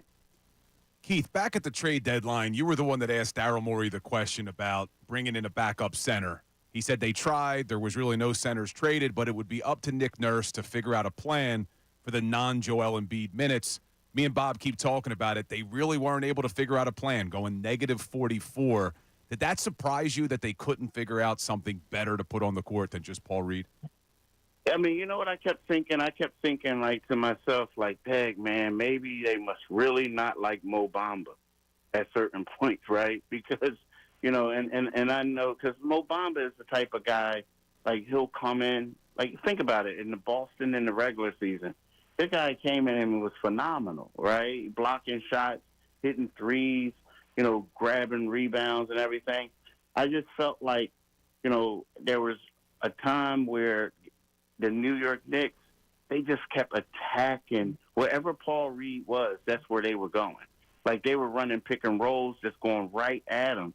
And I felt like it was a time where, you know, you just, whatever Mo Bamba's not showing you at practice is prohibiting you from playing him, because I felt like that I just expected to see a switch, even if it was for a couple minutes, just see somebody out there, because you knew it was coming. Whenever Embiid came out, you know, the other team went on a run. And there was, like, turnovers, missed shots, like missed bunnies. It was just bad. And I just felt like, you know, the 76ers should have gone to Mo Bamba as well. Keith, when they brought in Kyle Lowry at the, you know, they bring him in and you're thinking, okay, this is a guy that maybe he's a locker room guy, whatever. And then all of a sudden it's like 30 minutes at a time this guy's playing. You get to the playoffs, specifically the last two games, there's not a lot of time to be had for him. Was that situation, I don't want to say misread, but should they have known that, like, Kyle Lowry ain't coming in here to be a 34-minute guy in the playoffs? I mean, I think they kind of knew that, right? You know what I mean? Like, because of his age and everything. But I felt like initially, you remember, at was one point, the plan was to bring him in to be like the backup, right? And then all of a sudden it was kind of like, well, you know what? He's a really, like, DeAnthony Melton's not coming back.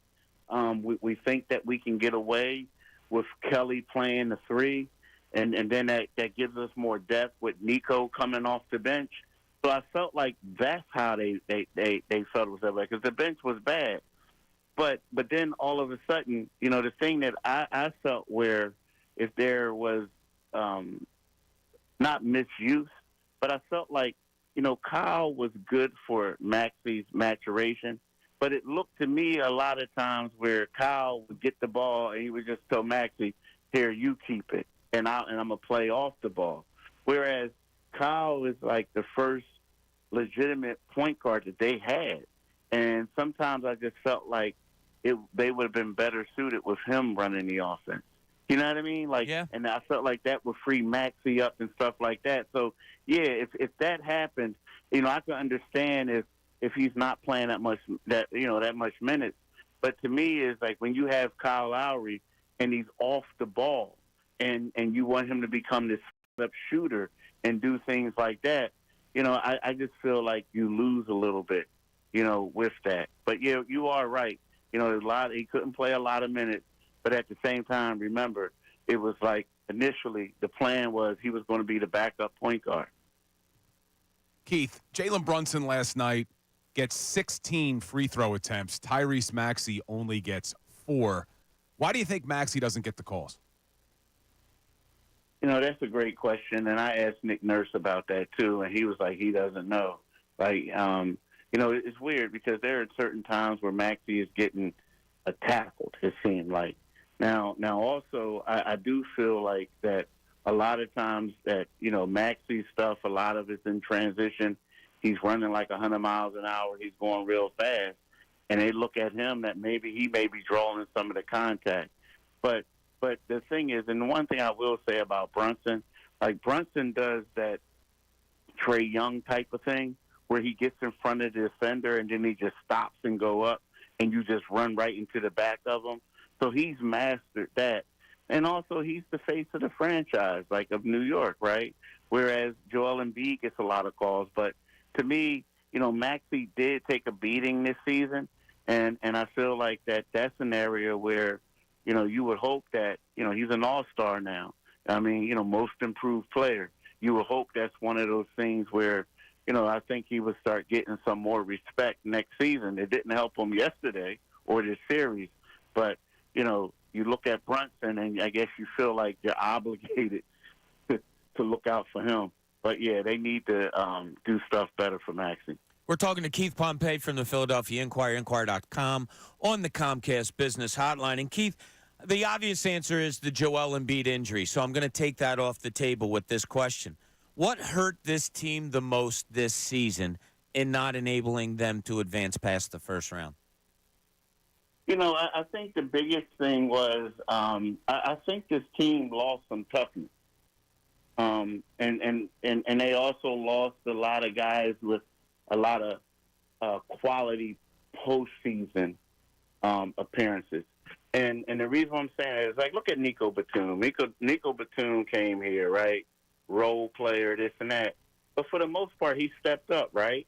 His level of play stepped up. He did certain things. He didn't always shoot the ball well, but he was clutch when they needed him to do that. And, I was one of those guys where I felt like, Marcus Morris being a guy who made it to the Eastern Conference, the Western Conference in certain teams, I felt like he was a guy that, basically would have helped them. He had toughness. If we talk about Joel Embiid, the people in New York were calling him a dirty player, right? Well, no, Joel was like just letting it be known that they're not going to be soft.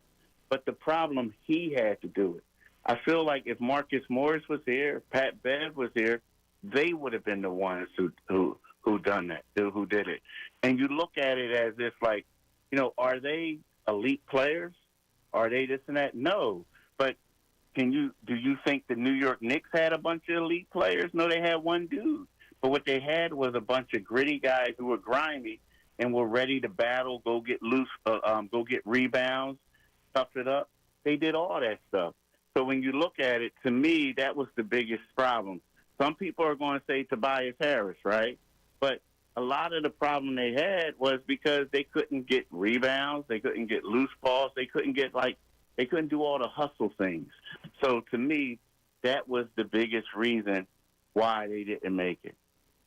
You just mentioned Tobias Harris. When you look back at his 5.5 years here in Philadelphia, how would you describe it? Wow. It's, unfortunately for him, it was, I guess, disappointing, right? It's first of all, he didn't ask to get that money. He asked for it, but they didn't have to give it to him, right? But they did. And I feel like from that particular point, we looked at Tobias as if that, he was an all-star, as if, he was all this other stuff, like he was supposed to produce that way. And it's right. The money that Tobias made, he had the 19th highest salary this year. He was the only one out of the top 24 guys who wasn't an all-star at this particular season or who wasn't one prior. So that's the type of stuff that he was, the people that, he was in the same category with. He didn't deliver. So now you look at it, this was the first time as a 76er that he failed to score points, right? So when you look at it, you're talking about $180 million. Tobias is a great guy, but it's just one of those things where he's always going to be remembered for not living up to the contract that he was given, and some people are going to argue and say that he wasn't put in the right positions or they didn't play enough plays for him. They didn't do this, they didn't do that. But then there's going to be other people that say, look, man, he wasn't aggressive enough. He wasn't crashing the boards like Kelly Oubre did. He stood in the corner. He did a lot of other things. He missed a lot of bunnies. So, to me, it's just going to be remembered as a huge disappointment and a guy who, I figure he probably doesn't want to come back, and a guy where the Sixers probably figure we can't bring him back, with the fan base. So it's just a major disappointment. Well, Keith, we got to thank you, congratulate you also for getting through another yearly grind of a season. So we will be in touch with you soon. I know you got some things going on, player meetings today, year-end meetings. So good luck with all that. We will be in touch with you soon, and we thank you for joining us. Yeah, real quick, Bob. I know, like you doing a radio thing, but you need to come back too. Maybe you could do do both of them. All right, you come and share the radio. I'll come and share the writing. Okay, all right. All right, Bye-bye. buddy. Thanks, Keith. Appreciate it. Keith Pompei from theinquirer.com. Interesting thoughts there from Keith. I didn't get into moving forward with them much because there was so much that he had on his mind about what happened in this series. But I thought one of the interesting things he said, we're making the comparison. How come Jalen Brunson gets the calls and Tyrese Maxey doesn't appear to be? I thought he switched it around terrifically. Think of how the rest of the NBA looks at Joel Embiid. And they say, my God, this guy gets every call in the world and goes to the line 15 times a game. I wonder if that is the trade-off, That's a great point by Keith. Yeah, and I say it all the time talking about Joel. Well, if you don't like that he's getting that many fouls, then be in a better position defensively. And I think you could probably make the same argument for Kelly Oubre, Nico Batum. I know a lot of fans didn't love that Jalen Brunson appears to be jumping into them, but realistically, they're on his back, and he knows all I got to do is jump straight up, and I'm going to get the foul call. So be in a better position defensively, I guess. Yeah, I did get a text message from someone who did explain to me about the things that go on with Jalen Brunson. Totally different than what Trae Young did when he initiated by jumping back. Jalen Brunson does a great job of getting guys on his back and stopping. Therefore, the defender's momentum is going towards him, and when he rises up straight, it appears he's jumping back into, but he's actually not. So just some explanation on that of where it goes. Bilal in South Philly's been holding on for a little while, so I want to get to him. Bilal, what's happening? You're on 97.5 The Fanatic. Hey, thanks for taking my call. Oh, thanks for making it, buddy. How y'all doing? Yes. Like I was telling you, producer, it's bittersweet for me, But I want to say real quick, I think what y'all were saying about Maxey and those calls that hopefully he'll get next year, I might be the only person, but I thought, Game 6 at home might have been a little too much for the young kid, So building around him without Embiid wouldn't work, not yet. Maybe even another year or two. But right now, I say hold on to the monster and let Robin stay where he at. But the reason why I say is bittersweet is because I don't think the Sixers would have got very far with Embiid limping around the way he is. It was bitter for me that we lost. Y'all know how I love Bob. You know how I love my Sixers. Sure. But at the same time, how far would they have went? I think the sweetness part for me is let him get the rest. Don't let him play in the Olympics. Let him get his knee right.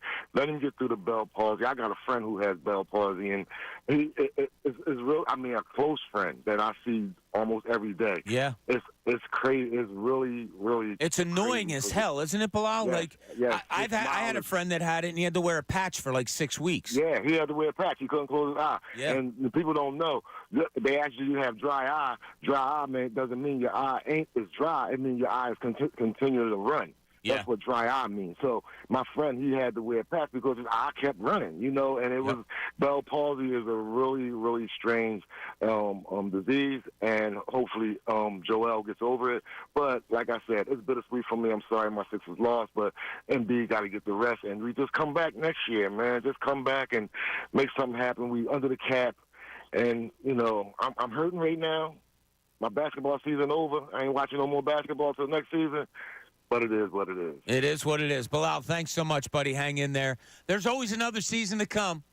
Like the other day, it was funny. John and Andrew were talking about, kicking the can down the road. If you bring this guy in, if you bring like a LeBron James in, well, the road is endless. To me, the road is endless. Like there's going to be probably NBA play in Philadelphia long after I'm gone, and long after maybe even you two are gone, and long after Joel Embiid stops playing and Nick Nurse stops coaching and all that. Look, give me the can. I'll take the can every year. I don't care about kicking it down the road. It's an endless road. It's a road of infinity. Yeah, but it's an endless road. And maybe this is where you're going to go, Ray. But for me, as a Sixers fan, I was born in 1983, about a week after they won their NBA championship. So in my lifetime, as a Sixers fan, I've seen them one time in the NBA Finals. Yeah. Once. I've only seen them in the Eastern Conference Finals. Once. So it's how much more can we say, hey, there's a long road. I need something from them. So that's not – I didn't explain myself well.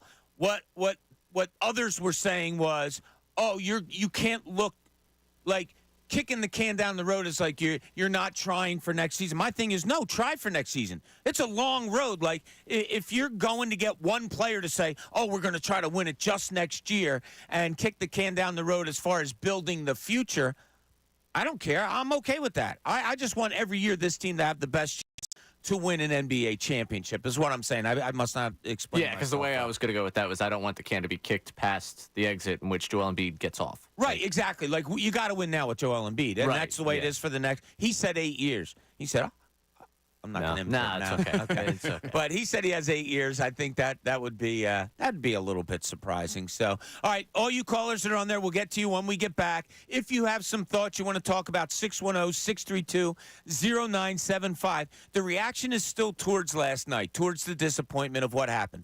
Understand that. What I'm asking you a little bit, if you want to, turn the page. Turn the page a little bit and say, all right, this is kind of what I want to see next year. This is what I want to see from Daryl Morey this offseason. This is what I have to see from Tyrese Maxey, Joel Embiid, and maybe others that you might come back. Now, I have a little list here that I'm going to run by Bill. It's going to be a bring them back or don't bring them back kind of a list. Want to hear what Bill has to say, want to hear what you guys have to say. This is Middays. Bill Colarulo's here with us all day long. Bob Cooney, 97.5, The Fanatic.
Hey, hope you're having a good Friday out there. Tough one in the sports world, obviously, as the Sixers go down last night. But I got to tell you that the 12 o'clock hour, it's brought to you by Service First Heating and Air Conditioning.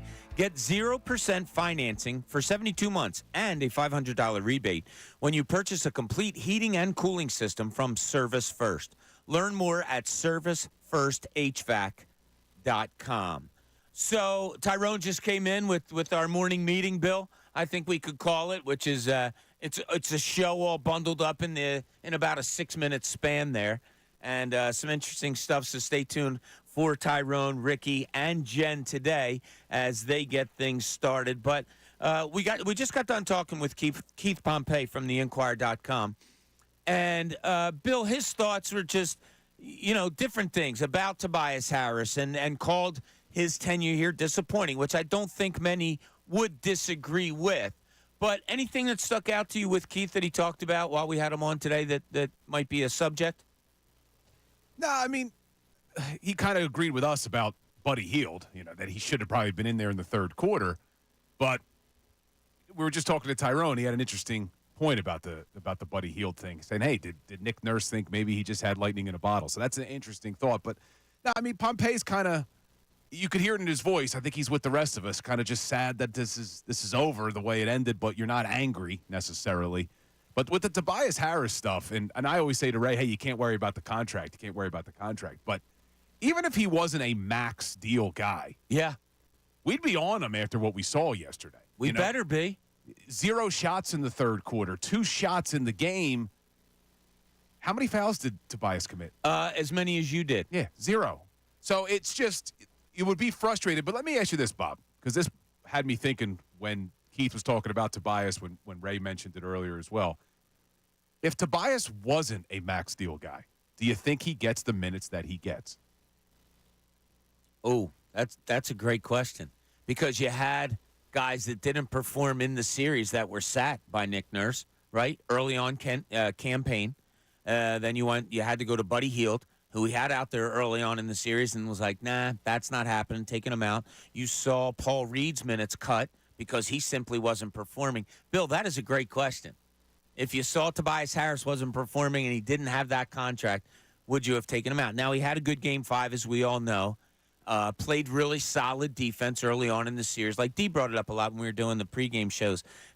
Her thing was, look, you have to really watch the game. Tobias Harris shouldn't be getting picked upon as much as he is because he is playing such good defense. He was in the beginning of the series. Yeah. But that's like, yeah, would you have played him in that third quarter last night as much as you did? Last night, I don't think he was playing great defense. Jalen Brunson put up over 40 points last night. Yeah, Brunson was pretty good. I got somebody on the YouTube page calling BS on me for my explanation of why Jalen Brunson wasn't getting fouls called against him, even though the rule was what it was. Look, I was just reading what someone told me. I am not forming opinions. I kind of verbatim read to you what someone explained to me. So I understand people being upset about that. It does look bad. You got a defender on your back and you're jumping up and hitting Kelly Oubre in the jaw and hitting Nick Batum in the chest. I'll have to look at it again. I don't know. I gave an explanation that I thought, you're looking at verticality and does the defender veer away, or is it, there's a whole lot of process that goes into that call. Yeah, but to play devil's advocate, and we talk about it with Joel, the defenders have to be in a better position. I didn't love it either. It's frustrating as hell when you're watching the game and you see Jalen Brunson, he's just playing for the contact, right? Knowing the guy's on his back. I think Oubre and Batum have to be in a better position knowing who your opponent is. Brunson's going to do it, so you got to be in a better position. It's to the greatness of Brunson, too, right? So, you're a player. You're taught, like, if you have the ball, you want to get your defender on your hip. Get him out from in front of you and get him on your hip. Jalen Brunson takes it a step further. He doesn't put the guy on his hip. He gets the guy all the way on his back. And that's a tribute to him. A defender is totally out of place when he's on your back, and you can kind of offensively do what you want with that. And Jalen Brunson was absolutely phenomenal at it this series. Stallworth on the cell. You're on 97.5 The Fanatic. What's up, Stallworth? Yo, what's going on, everybody? What's up, fellas? How you living? I'm doing good, man. I'm actually in a good mood. I'm not upset. I got to say, I wasn't disappointed or upset about the season or about this series because I didn't believe in this team at all. All year long, I didn't believe in the team. Why not? I definitely didn't believe it. Well, and give me a couple of minutes to kind of lay this all out. Over the last, I don't know what you say, 15 to 20 years, I guess, when you look at this franchise, when Ed Snyder owned it, I believe it was a business that he liked having, but I don't know if it burned in his heart for the Sixers to win. I think he cared more about the Flyers than he did the Sixers. Mm-hmm. So now you fast forward to Harris owning the team. I think he's a guy who, he likes having a team, but I don't know if it burns in his heart for the team to win. And the reason why that's important is in terms of putting the right people in place to set a winning culture for a franchise, I don't think they've ever done that. Like if you look at Miami has a Pat Riley. We don't have a Pat Riley who sets the culture and the tenor for the entire franchise and the team. So the players that we bring in are, good to decent to okay players, but we don't have players that have that burning desire to win. Joel Embiid is a great talent, great regular season player, but we can't look at his tenure and say, oh man, he's a killer in the playoffs. Whether he's a big or wing, it doesn't matter. We know that when we look at him, we don't say Joel Embiid is the type of player where he is going to murder you in the first quarter or he's going to kill. We've been to the second round over the past 7 years, and now we bounce in the first round. We haven't even been to the Eastern Conference Finals. This franchise has not been set up to actually win. And they built around a player who showed you, to me, early, he's a very talented player, but he's not the guy that we need to lead this team. It's interesting. Stallworth, thank you so much for the call. Really appreciate it. It goes back to our Monday conversation, Bill, where I talked about the winning organization. Are the Sixers a winning organization? Is Joel Embiid a winning player? And it stemmed from a phone call I got from a friend who called me ticked off after the loss on Sunday and said, Joel Embiid's a loser. I said, no, he's not. And we talked it out. We came up with, all right, maybe he's not that winner yet. I think this series took him a few steps. If you don't have that winner label on him, and listen, hear what I'm saying. I think he's a phenomenal player, MVP, just franchise-changing player. I agree with all that. Can you put the winner label on him when they haven't gotten out of the second round? I don't necessarily think you can, but I think he took steps towards being that winner this series, even though they lost it in 6 games. Does that make sense? Yeah, and I agree with you, and thank God Maxey had that heroic performance in Game 5. Yes. Because that's how we feel now. If that game ends in Game 5, I don't know if we would be saying that, but it did. And that's how basketball and that's how sports work. And Joel shows up in overtime and shows up in Game 6. But to the caller's point about Josh Harris, and look, I don't love the fact that Josh Harris also owns the Commanders and the New Jersey Devils. Not ideal. But to say he hasn't brought people in here, I mean, he did bring in Daryl Morey. They did bring in Nick Nurse. I mean, they are trying to create a winning organization. Now, you could disagree with the hiring of Daryl Morey, but to say they haven't tried to bring in these quote-unquote winners, I don't agree that they're not trying to win. No, absolutely. I agree that they're trying to win, and the Sixers as a community, it's great what they do for the community. They've built a beautiful practice facility over there. I was covering the team when they brought in Brett Brown. It wasn't to win games. It was to build a culture, and it was to build a practice facility that made that culture, that made players want to come and work out and bring their families to sit and eat while they were down getting a workout in. All of those things building the culture. It's not an easy thing. And the Sixers have had very good success over the last 7-8 years.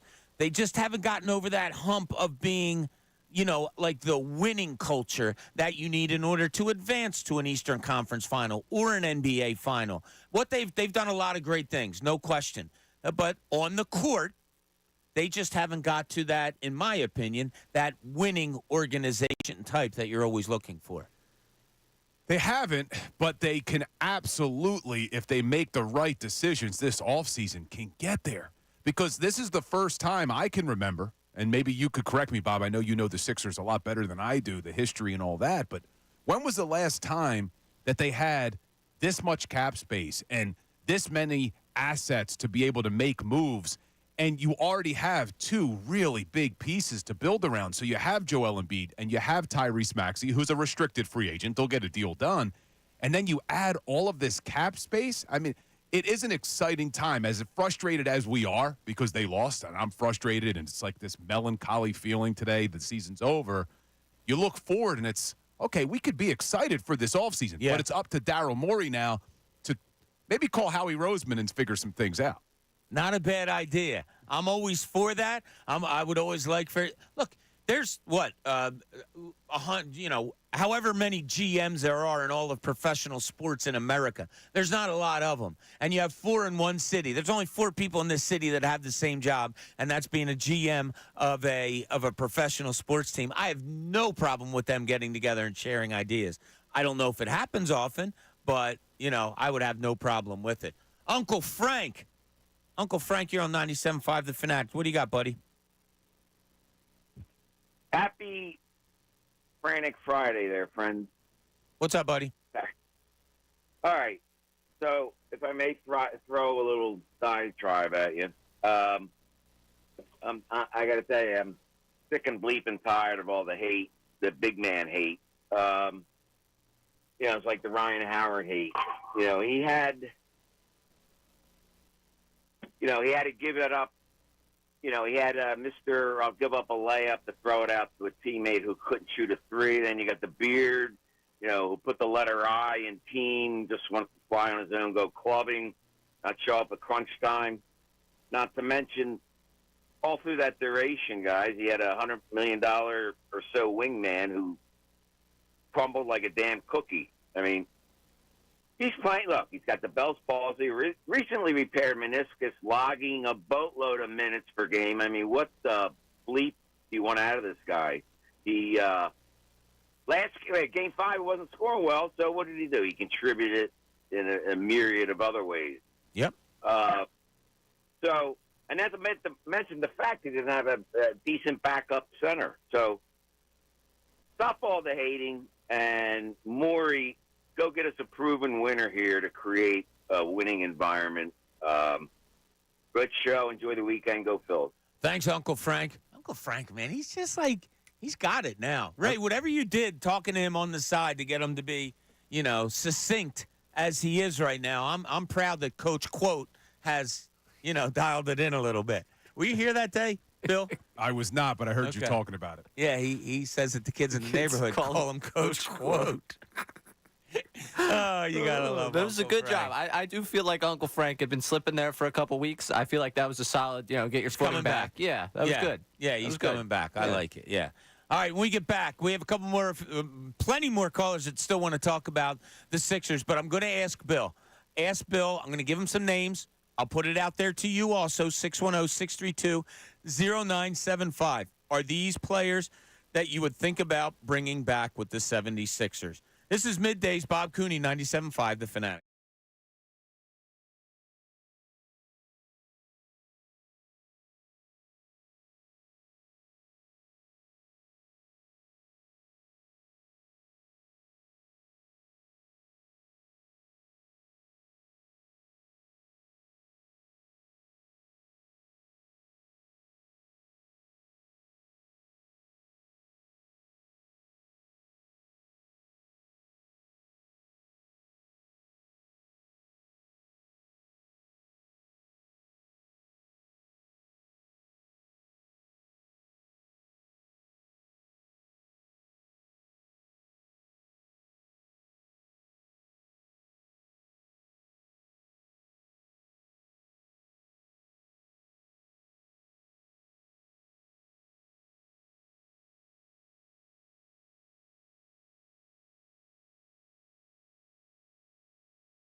Welcome back.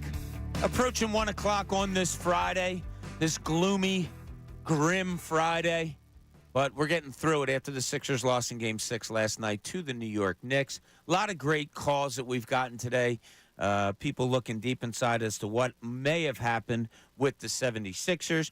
Don't forget at 1:30, Ray, we're doing it at 1:30 today. We have our last week report. That's right. It's based off of the last 2-minute report that the NBA officials give out. It's kind of a look into what maybe you did wrong. Yeah, and accountability. Accountability. We are all about it. We have to own our mistakes. It's a fun little thing that we got going on for you today at 1:30, so stay tuned for that. All right, Ray, when we had Keith Pompei on, he brought up something, and it was funny because I believe, Bill, when the two of us were together at an earlier time and we had Keith on, you asked Keith, I did, one of us, if he thought the team was better now or better before the trade deadline. He said he liked them better at the trade deadline, and he specifically brought up toughness. Ray, you have some thoughts on that? Yeah, I don't think that following this series, my takeaway would be that they were better off with Pat Bev and Marcus Morris. I just think that the energy he got from campaign coming off the bench in a number of these games seemed to be something that jolted this group, and he did it with his perimeter shooting, which is not something Pat Bev is giving you. You are not looking for him to knock down the threes the way campaign did, which is why when they made the move, ultimately the fit was better with him on an Embiid team. And then the Marcus Morris conversation, I understand. Like, listen, there's nobody that loves the from here conversation as much as I do. Maybe you, actually, Bob. I think you like a good from here story. I think we were a big fan of Marcus Morris and the conversations that you guys had with, between the two of you. But for me, I look at what Buddy Hield gave you last night, and would Marcus Morris have had that type of impact on a game at all this series? Like ultimately, the rotation that they ended up running with, I don't think when we start to relitigate this season, I think the trade deadline will be something that comes up, and I think it has come up with the backup big. But overall, maybe Morris in a small ball lineup would have helped you in this series, but I don't think it's the trade deadline. I don't think it's those moves that hindered you. I do think that the Knicks and the way they maneuvered this season, they get Anunoby, and I think Anunoby's a big piece of the series. But I don't think those specific moves are the ones that end up losing you this series. I'm impressed that he used the word relitigate. That was pretty good. I know Bill's ears perked up because, litigate was your middle name there. I was a litigator for a long time. Yeah, the Marcus Morris thing is interesting. I loved him being here. I loved the toughness that he brought, but also he was playing pretty good basketball. And, yes, would have taken you a different way of, okay, B-Ball Paul's not just your back, or if that's not working, Marcus Morris could go in there similar to Nicholas Batum and maybe play that 5 for you. I hadn't really thought about it, Bill, but are you a big proponent that this team is what should have been better now than it was at the trade deadline? Yeah, I don't know. I don't know, and I know it's easy for a lot of people to say we would have been tougher with Marcus Morris, and you looked at how tough and physical this Knicks team was, so that's the first place you go. But I don't know if that would have necessarily moved the needle. I'm with you, Ray. I don't think it would have moved the needle if he was here. But at the trade deadline, I remember at the time thinking Daryl Morey didn't do enough to build this team. But then you saw Buddy Hield, and you saw some from campaign, and I thought, okay, maybe I should apologize. And then the buyout market happens with Kyle Lowry, and I'm thinking, wow, Lowry's giving you over 30-something minutes. And, Bob, it was you who kept preaching, but how much can you rely on a 38-year-old point guard to play over 30 minutes a game? Yeah. And, unfortunately, it caught up to them at the worst time because Lowry just didn't look like the same player down the stretch. Yeah, it's so interesting. Buddy Hield, we couldn't wait. Our imaginations went wild. Oh, wait till he gets on the court with Joel Embiid. And then last night you see it, and it's like, wait, where was it? And, just questions abound that happened from last night. But that's what's going to happen at the end of a season. And, look, we can't bring up the name Pat Bev without talking about what happened last night. I thought that was a disgrace, throwing the ball twice at fans, and then what he did in the locker room after the game, refused to take questions from a reporter because she's not subscribed to his podcast. Like, that was ridiculous. Yeah. He's got some issues. The toughness stuff, great. I don't like those type of personalities in my locker room where you just don't know what's going to happen when and if it's going to, turn into something bad or not. And last night it did with Pat Bev. Joe in West Philly, you're on 97.5 The Fanatic. What's up, Joe? Hey, what's up, Bob? Bill? You know, to make a couple of quick points, man. The last time they had an off season like this, they signed Tobias and Al Horford for some bully ball nonsense. And man, and for real, man, the gift and the curse with Joe is just the gift and the curse is that, man, when we first signed with Ben and Tobias, we thought we won the dynasty. Fast forward, both of those guys can drop goose eggs in the playoff games and nobody will be surprised. You know what I mean? And then last night, you know, they were down 24-25. You know, the Knicks starting lineup scored a double figures. Every starter in double figures. You got two guys in your starting lineup that dropped goose eggs last night too, and the game still went down tooth and nail. I mean, that's just him. He carries so much weight for a team that sometimes we really think we're on our way, and we're not on our way. You know, the guys crumble down right before you when you get a playoff heat and all that. And, you know, in time reveals, that's what it is. You know what I mean? I mean, last night, all that going back and forth. New York, every starter in double figures. We had two guys. Maxey shared 8 points in 3 quarters. And it's still a fight to the end of that game because of what Joel is doing on both sides of the ball with half a leg. Yeah. Now, we're back to off-season where we really think it out and really could find that third player to put behind him, yes. Then we're really ready to make a move next year. I keep kicking the cans on the road, but they did that with these bad contracts and horrible signings. They kicked the cans on the road. And he's still 30, and it's time. I mean, and that's not an old man. No, not at all. You're right, Joe. Off-season is the biggest off-season since the Toronto series. Right. Joe, thanks so much for the call. Really appreciate it. Good points there by Joe. You know, like, it just happens. Like, we're getting too familiar with this stuff, but Joel Embiid did take that step forward up last night. Not having 2 starters score, it's just egregious. It is egregious. And Joe mentioned, though, the last time they had this much cap space going into an offseason, they gave Tobias the max deal. They got Al Horford. Well, thankfully, Elton Brand's not making the decisions right now. So, and I liked Elton Brand, but he's not making the decisions. So this is Daryl Morey's opportunity. When they hired him, this is all we heard is Daryl Morey is a basketball genius at building teams. Now's his chance. Yeah, it is. And Bill Colarulo, I am going to give you the chance to be Daryl Morey in the next segment coming up. I'm going to throw some names at you. I want to see whether you think they fit in this 76ers roster. If you have something more to say about this Sixers, we're here for you. 610-632-0975. This is Middays. Bob Cooney, 97.5, The Fanatic.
Welcome back to the Fanatic, everybody. 1 o'clock hour.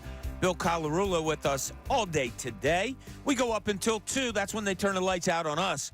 But that's when they turn them on for the best show ever. And Tyrone, Ricky, and Jen are all here waiting to take all your talk about the Sixers, as we will also. I want to let you know that the 1 o'clock hour is brought to you by Ferguson HVAC Lyon Conklin.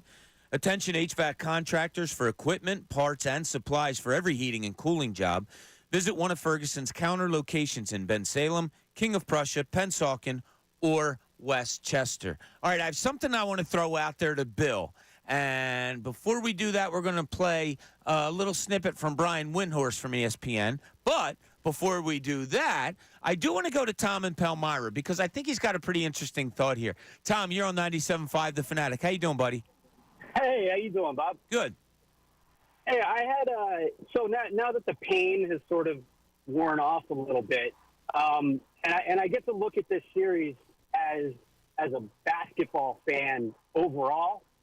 I've been watching basketball for 30-some years now, and I can't even remember the last time I watched a series that was so exciting, so drama-filled. I mean, the series had everything, man.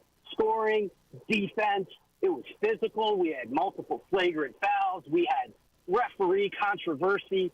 We had everything. We had a point differential that was 2 for the whole entire – and I couldn't even remember the last time that happened. I talked to Ray. I thought he was saying 2013 and then maybe 20 – I think it was 2020, he said. Wow. With the Celtics and the Heat. And I am so excited for this, for the Knicks and Sixers going forward to develop into a rivalry that we can enjoy for years down the road, because this was just so much fun to watch.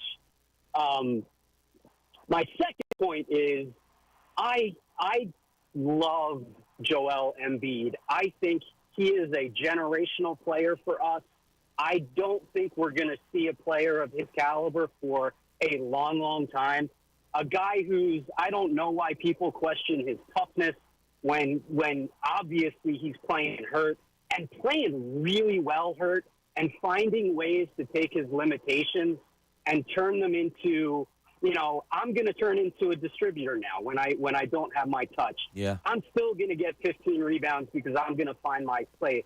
I don't think people appreciate him. And yeah, that seems – thanks, Tom. Thanks so much. And I really like his thoughts on the rivalry getting started, because I say this a lot, having been up in Madison Square Garden a whole bunch of times, but there are different sports venues that I'll look at on television and say, oh, I'm going to watch this game because I love that venue. Madison Square Garden's one of them. And I'm not rooting for the Knicks, unlike Ray yesterday, who was Ray Knickerbocker there for a little while. But I like watching games there. I kind of like when a New York Knicks team is good, and we haven't had it in a long time. So rivalry, I'm okay with that. Yeah, I'm right there with you and Tom, the caller. I love when our big rival teams are good. It's better, as much as I hate the Cowboys. I like when the Cowboys are good. I love when the Dallas-Philly games matter. But I'm not ready to say I'm happy that the Knicks series went the way it did. But, yes, Yeah. I am happy that the Knicks are going to be a decent team for a long time, because I think you have the numbers. They have all these guys under contract. They do. Yeah, everybody there. You guys are saying I'm the Knicks fan, and the two of you are overjoyed that they're a good team? No, Not overjoyed, you were the no. Knicks fan yesterday, Ray. You two Before the sound game like Knicks happened. fans. I don't want New York to have anything nice. MBDBF on our YouTube page says, so much fun, that guy can go crap in a hat for all I care. I don't care that the Knicks are good. I don't want them to be good, frankly. The rivalry, I guess, yeah, maybe it develops into something. Right now, I'm livid that we lost to a New York team. I'm livid we lost to the Knicks. I'm livid that Tom Thibodeau might have had half a second of joy. He might have enjoyed something for once. I don't know if he knows how to do that. I don't think so. Half a second. I don't think he gets the full second. No, I don't. I've never seen a smile on that guy's face. I am not in the slightest happy that Knicks team is good. I hope they go right back to being a I don't mind a a joke. rivalry. No, that's okay. No. Yeah, all right. We got a rival. They're in That's fair. Boston. Okay, well, in order for the Sixers to catch up to this Knicks team currently, there's going to have to be a lot of work done by Daryl Morey in the offseason. And Brian Windhorst on ESPN He went out today and had some thoughts about what the Sixers might be looking at. I think the Philly is going to come out with a max offer to Paul George that the Clippers are going to have to decide max or not, and Paul George is going to have to decide, do I want to stay here or not? But you don't just have to use cap space on free agents. You can use it in trade, and this is where I think Daryl Morey is going to go to work. There's going to be a number of names that are going to come up, but I'm going to give you two off the bat here. Both involve players who can get extensions with their teams, but for various reasons will not. The first name to watch is Jimmy Butler from the Miami Heat. He has got 2 years left on his contract. There is interest in him extending, and you may remember, and I know the Sixers fans do, the Sixers chose this Tobias Harris contract instead of paying Jimmy Butler 5 years ago. Well, that contract is up. If Jimmy Butler wants to extend and the Heat are not willing to do it, facing heavy luxury tax penalties, is there a way to revisit that? Remember, they have assets from the James Harden trade that they can use in addition to cap space. Also, another player to watch, Brandon Ingram. He had a very poor playoff session for the Pelicans. He's due a contract extension. The Pelicans have never paid the tax in the history of the franchise. They are set to sign Trey Murphy as sort of a big dollar player alongside Zion Williamson. This is a player who might be on the market. And again, I don't think he'd be their number one choice behind Paul George. But this type of player is who Philly could potentially look at to add firepower and offense to this team. Tobias Harris over me. So there is Jimmy Butler. So Paul George seems to be at the top of Brian Windhorst's list of who the Sixers may be looking at. And this past year, now Paul George just had a birthday yesterday. Happy birthday, Paul George. Turned 34 years old. This past season, now there's been injury history with Paul George over. Remember, he went into the stanchion. That was a Team USA game, I believe, wasn't it? When he busted his leg up pretty bad. Do you guys remember? Anyway, yeah, there was a I believe it was a practice game. Anyway, he hurt his leg pretty bad a few years ago. But this past year, 74 games played. Not bad. 22.6, so 23 points a game, a little over 5 rebounds, 3.5 assists, 47% from the field, 41.3% from three-point range, 91% from the free throw line. Paul George interest level, what say you, Bill Colarulo? I would be interested. I would absolutely be interested. I know this may not happen, but for me, my number one priority would be LeBron. If you could get LeBron James here, that's who I would go after. But if you can't, if LeBron doesn't want to come over from the West Coast or he doesn't want to come to Philadelphia, I'd be more than okay with Paul George being added to a team that has Tyrese Maxey and Joel Embiid. Yeah, I think I would too. Ray, you all right with Paul George or no? Yes, and it goes back to the conversation we've had about Tobias today. You take a wing that's better than Tobias, put him in a role that, again, Paul George could command a little bit more than Tobias because, he's going to demand that as compared to, I'm cool with just standing in this corner, taking 2 shots in 29 minutes. But I think that you get a wing player like that with Joel Embiid and with Tyrese Maxey. You have to understand, for a lot of people that are upset with, the idea of Paul George, it's not Paul George in a vacuum. It's Paul George with these 2 cornerstones you already have. Yeah, I like that idea. I can enjoy that. I think I can enjoy a season of that.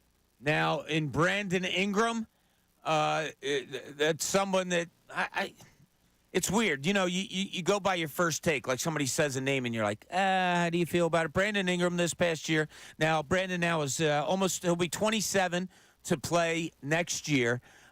In 64 games this year, 21 points a game, 5 rebounds, almost 6 assists, 49% from the floor, 35.5% from 3. Another 6'8" wing. I don't know why, but I'm just a little on Brandon Ingram. What about you, Bill? Yeah, I'm a little as well, but Yeah. maybe that's recency bias. He didn't have a great playoffs, so I'm thinking, man, I don't want another player in here who's going to disappear in the playoffs. So maybe that's why. But, I mean, it doesn't bother me. I know some people's concerns about Paul George is that he's a little bit older, but I would take the older Paul George over the younger Brandon Ingram. Okay, I think I'm right there too. Ray, what about you? Yeah, I'm pretty much right there. Brandon Ingram actually over the last 3 years has played less regular season games than Embiid. How about that? So if we're talking about availability concerns, that's been there. So And he's a Duke guy. I don't know how you feel about that. Some people don't like Duke guys. yeah, I don't mind at this Duke point. guys, yeah. I don't mind them. It's been, 8 years since Duke? It's been a while since his Duke years. I can forget about that. I'll tell you what. One way that I'm a little bit happy that this series is over is that I don't have to see Tom Thibodeau's mug much anymore. No offense to Tom Thibodeau, but my God, I just want to And I was thinking back. It was funny. My wife said to me, she's like, "Wait, no offense. I don't want to have to see his mug. Face. No offense. No offense. I'll throw the offense in there. I'm happy I don't have to see his face anymore. I think it's filled with offense. But so my wife said to me the other night, she's looking at it, she's like, "Oh my God, is this guy this miserable?" And I was like, "Yeah, he is." She goes, "Was he in the league when you were covering the league?" I said, "Yeah, oh yeah, he was there. I covered a playoff series."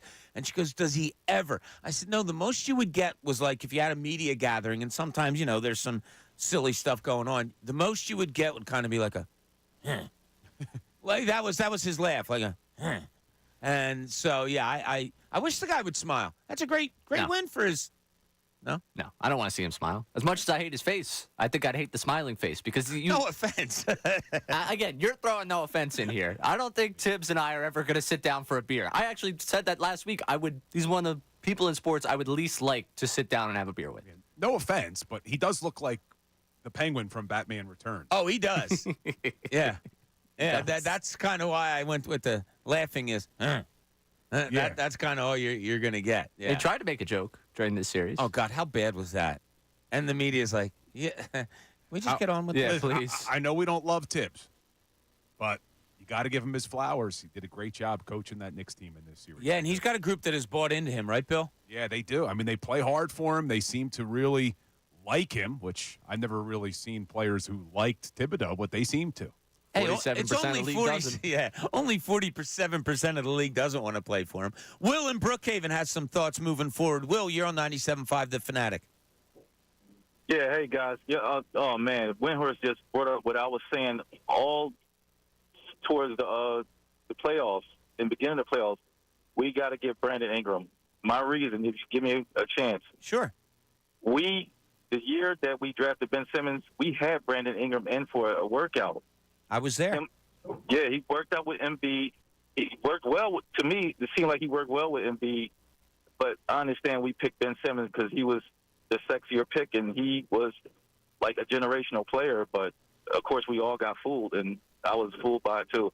But I just had a point where this upcoming draft lottery, our pick should be above New Orleans. If we can somehow pull off a trade where we can possibly get. I don't know if New Orleans is going to accept that Lakers pick or give it back to them this year, or they'll wait next year. But if they do take that Lakers pick, they have 2 picks. And I was wondering if we could trade back and get 2 of those picks and also get Brandon Ingram off that New Orleans team. Wow, Will's got the trade. Thanks, Will. Appreciate it. I tell everybody, like when I was on the beat and all that stuff, I'm horrible at doing that. Like I don't dive into, well, if you move back and you give them this and you go, like proposing trades, I never really cared for. I'll react to them when they're made. But I'm not huge on proposing trades. You make a great point, Ray.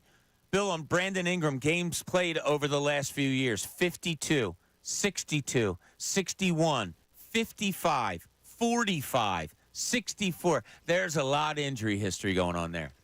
There is, but if we look at Paul George, who we all said we would take over, 74, 56, 31, 54, 48.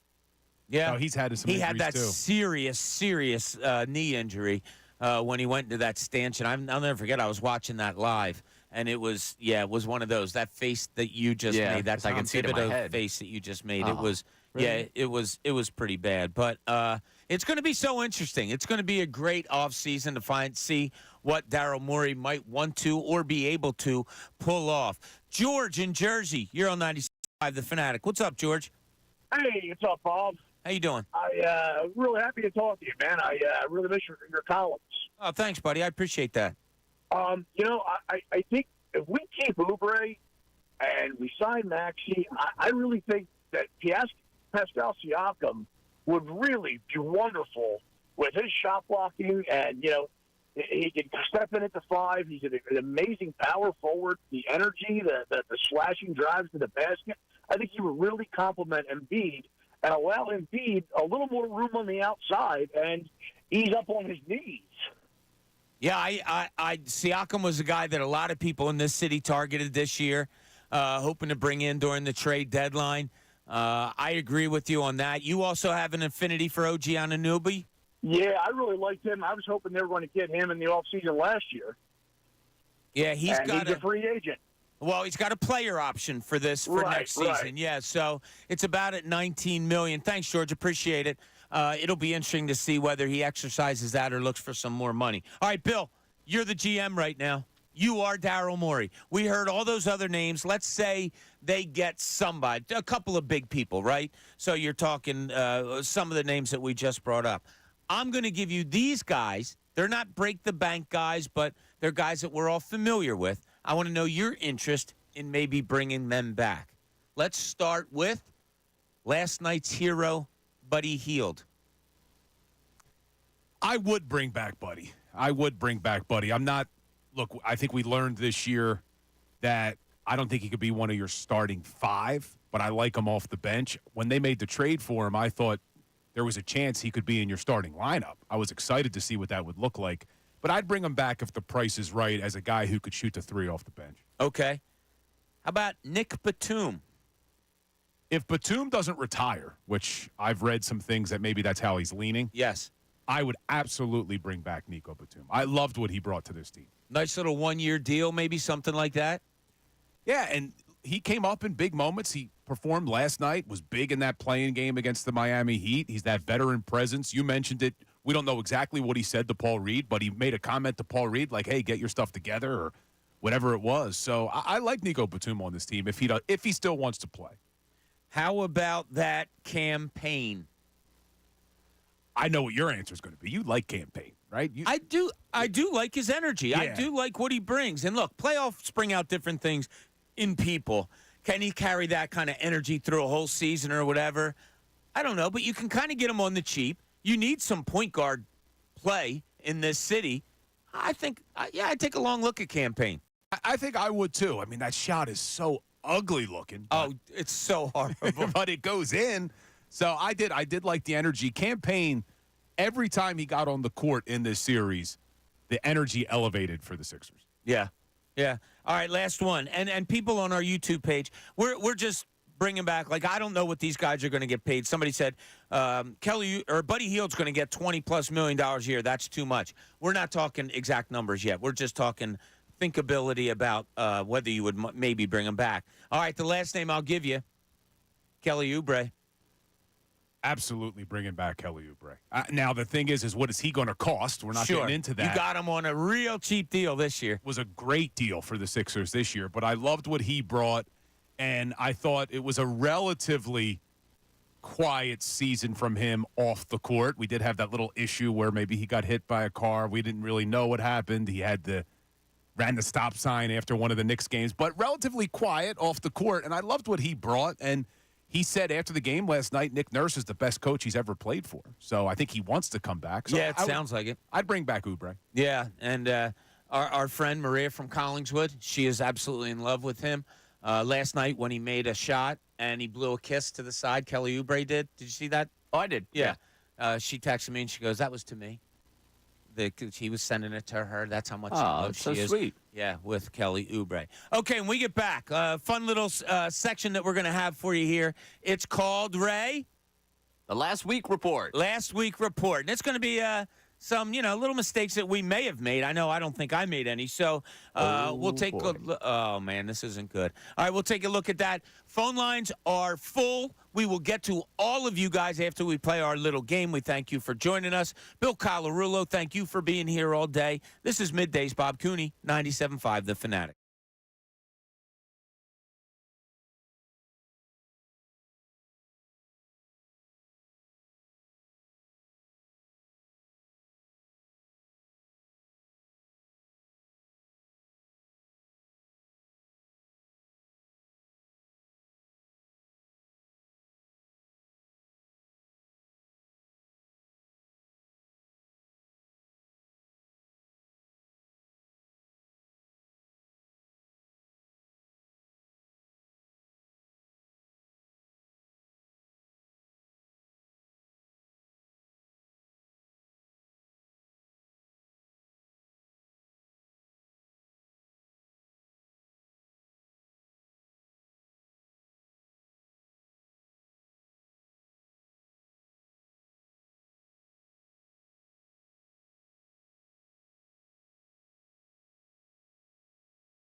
Hey, last half hour here of the week with us. We appreciate you being with us. Bill Colarulo has been here yesterday and today. We really appreciate that. You can also join Bill tomorrow and Sunday, 9 to 12, Bill?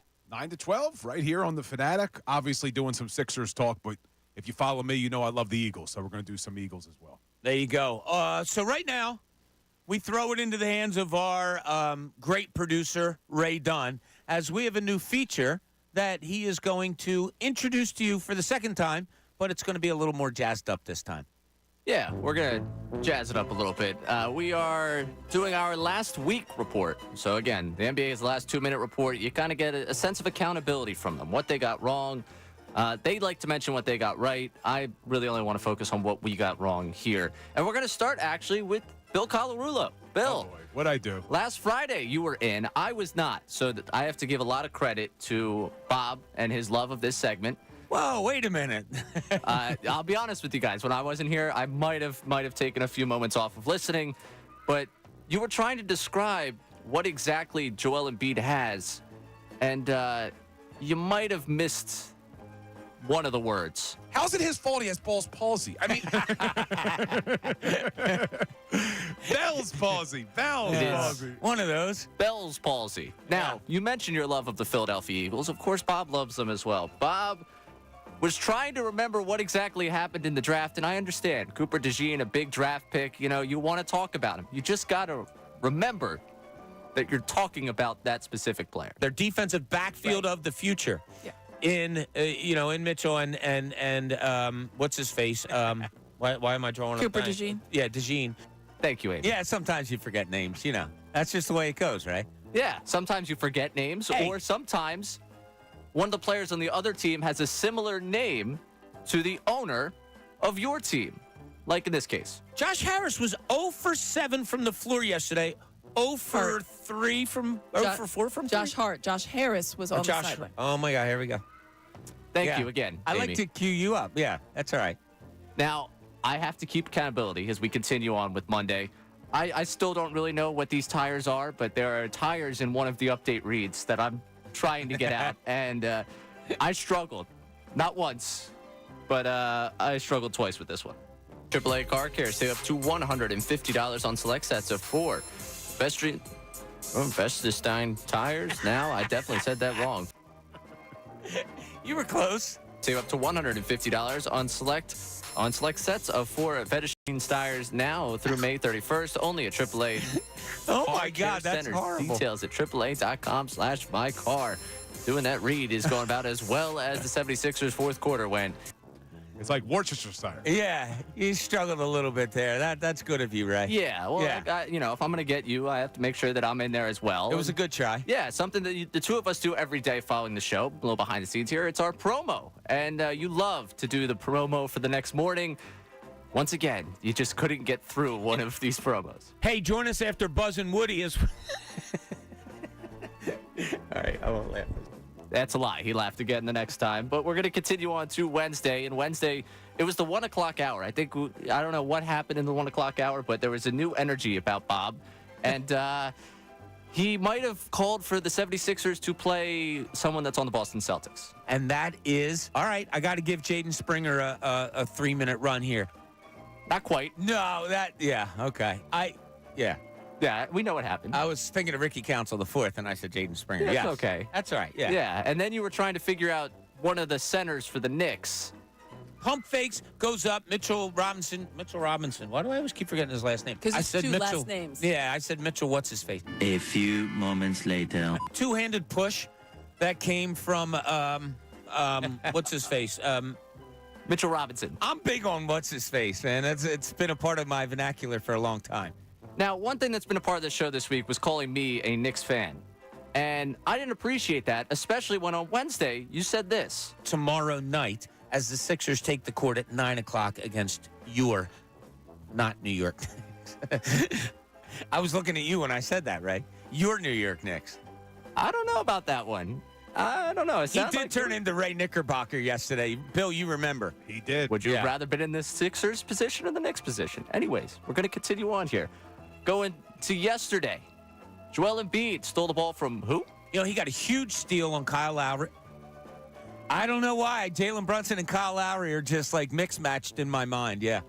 The last name Payne has also caused you a little bit of pain. You want to talk about Cam, but It's instead... very one-sided today. There was by one the way. player on the Sixers when I rewatched it last night that I think I might need to see a little bit more of. Kenny Payne, or I always say Kenny Payne. Cam Payne. So you guys weren't around when the Sixers drafted Kenny Payne out of Louisville. I'm sorry. That's my bad. Yeah. And I remember sitting at a high school basketball game. This guy was like the 18th overall pick. And I looked next to me, and there's Kenny Payne sitting. Kenny Payne. Yes. Sitting next to me watching a high school basketball game. I'm like, you're number one pick of the Sixers. What are you doing here? Anyway, that's why that's in my mind. Okay. And we got one more for you. Tonight, Okay. the Phillies open up a series against who, Bob? Phillies are off today. Aaron Nola opens up a series tomorrow against the New York Giants, a 4-game series. I know they were the New York Giants in your day, Bob, but They were the Brooklyn Giants. No, that would be the Brooklyn Dodgers. I know, I'm kidding. Oh, my God. There you go. So there's our look back at the week. Not too bad. No, but that was a great job by Ray. You put that together? Yeah, Ray's pretty good at that. Yeah, I have a little notepad going here of times that we say things. The update thing for me was egregious. That's the one thing I need. It's in an accountability segment here. I need a greater accountability on my mistakes because I start moving past them. You know, I got the memory of a goldfish on that one where so I think I need like the associate producer to start cutting up my mistakes because I'm not finding enough of. I know I say dumb things all the time. I just need them cut up for this segment. Oh, you if people only knew the stuff that you said off air, that would be a whole new segment that we have to go with. And this is now a regular segment every Friday at 1:30? Yeah, kind of a bloopers little thing. I like it. I like it. I love the not too music, bad. too. Yeah, like, I don't want to say you're biased or anything, but seriously, Fadul doesn't get on there at all? I'm gonna be honest with you. Don't start that I'm gonna she be didn't honest say with anything. you. Nah, it's crap. I mean, there were more takes of her correcting you than there were takes of her making mistakes on that one. Anyway. All right, Steve in Cherry Hill. You're on 97.5 The Fanatic. What's going on, Steve? What's up, Bob? How are you doing, Bob? Doing good. What's going on with you, buddy? Not so much, Bob. You got to get that Ray guy, man. That's not cool what he's doing to you. I know. Quite frankly. I'll get him, Not Steve. good. Don't you worry about it. Yeah. Real quickly, as far as Paul George, I'm kind of lukewarm. I'm saying do not want him, but I would go chips all in for Markkanen for Utah. I know that's a heavy lift, but the bottom line is Ainge wanted Paul Reed. We have a lot of draft capital. I think he would be a perfect fit with Embiid, the way he shoots and how stretched long he is. I would really try to go after him if I possibly can. You know, Steve, that is – go ahead. I'm sorry. No, you go. That is a name that has been brought up an awful lot. Really, really intriguing. When I first saw it, I was like, there's no way you're plucking him. But the more it comes up, the more you have to have interest and thoughts that maybe it can happen. Absolutely. I totally agree with you. And, Bob, knowing my Washington Generals past, I think Tobias got drafted by them this morning, just to let you know. So maybe that's his next stop. That's not bad. Steve, thanks so much. Much appreciated. Our Washington General, former Washington General there. So, Bill, the day has gone on. We get here 8 o'clock in the morning. The feelings are what they are. We talked to John and Andrew. Everybody's hyped up. Dylan comes in. He's got tears in his eyes, all of those things. Do you feel better as the day goes on about what happened last night at all? Is it just you put it behind you and time to move on, or how do you handle it? I'm still kind of in the same place. I'm just so disappointed that the season's over. It happens every year. It hits you.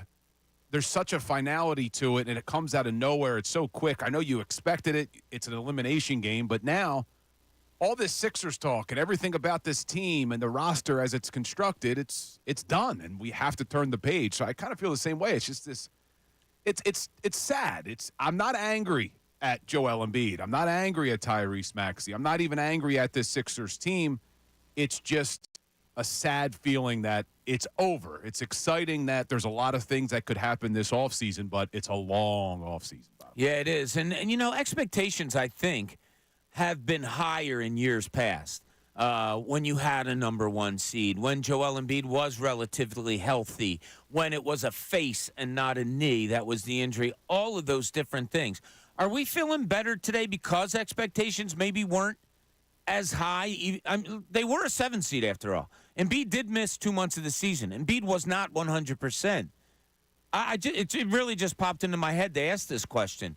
Were expectations not as high, therefore maybe people aren't as upset?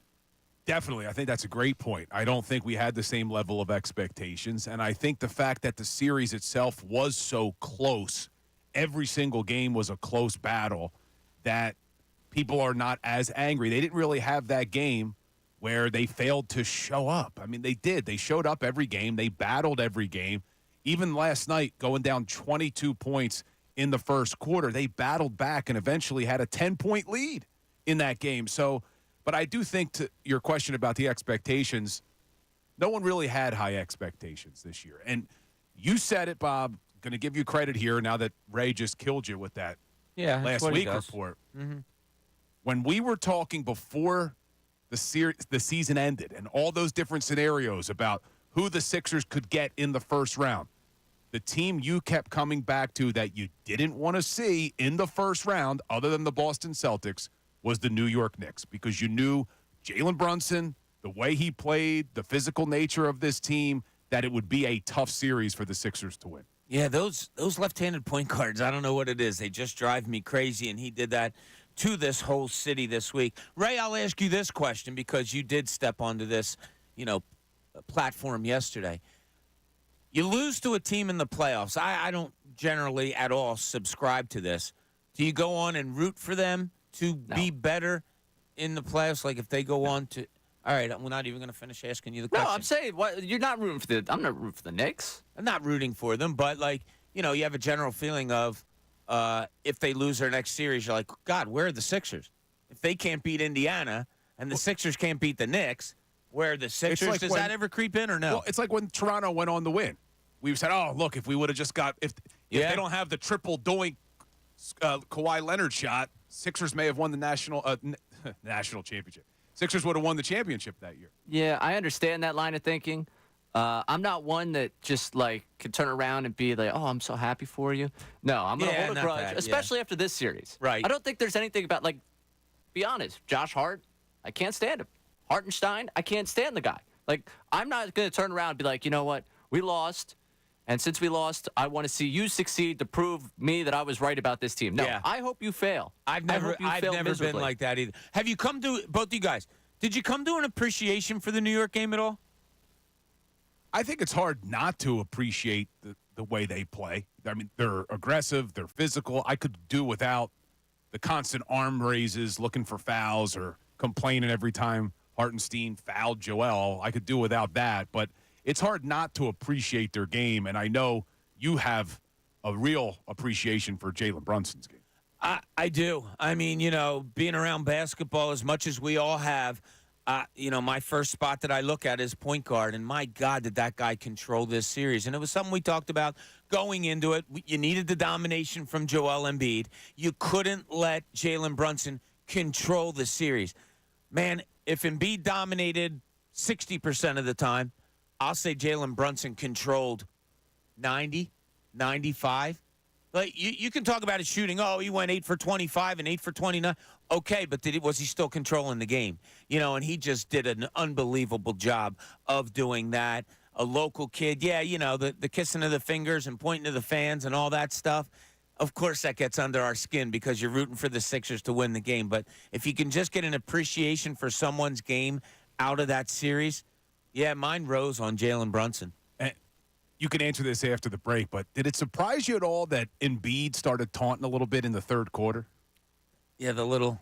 Yeah, showing how the little man Hartenstein's not on his level. Come on, we were all doing it at home. I loved it, man. I loved it, but I was just a little surprised because in Game 5, I had said, hey, I want some better body language from Joel, right? I want to see that competitive, competitive nature from him. And as tired as he was in Game 6, once he starts taunting a little bit, I'm like, there you go, Joel. Show your teammates you're here to win. Did he do it twice? He did a couple of things. Yeah, the one stuck out the most. Right. That was nice cooked chicken right there. I mean, that was beautiful. He got that and went with the too small. I was losing my mind. Another great job by the Sixers. Last night, do the bricking for chicken for the whole game.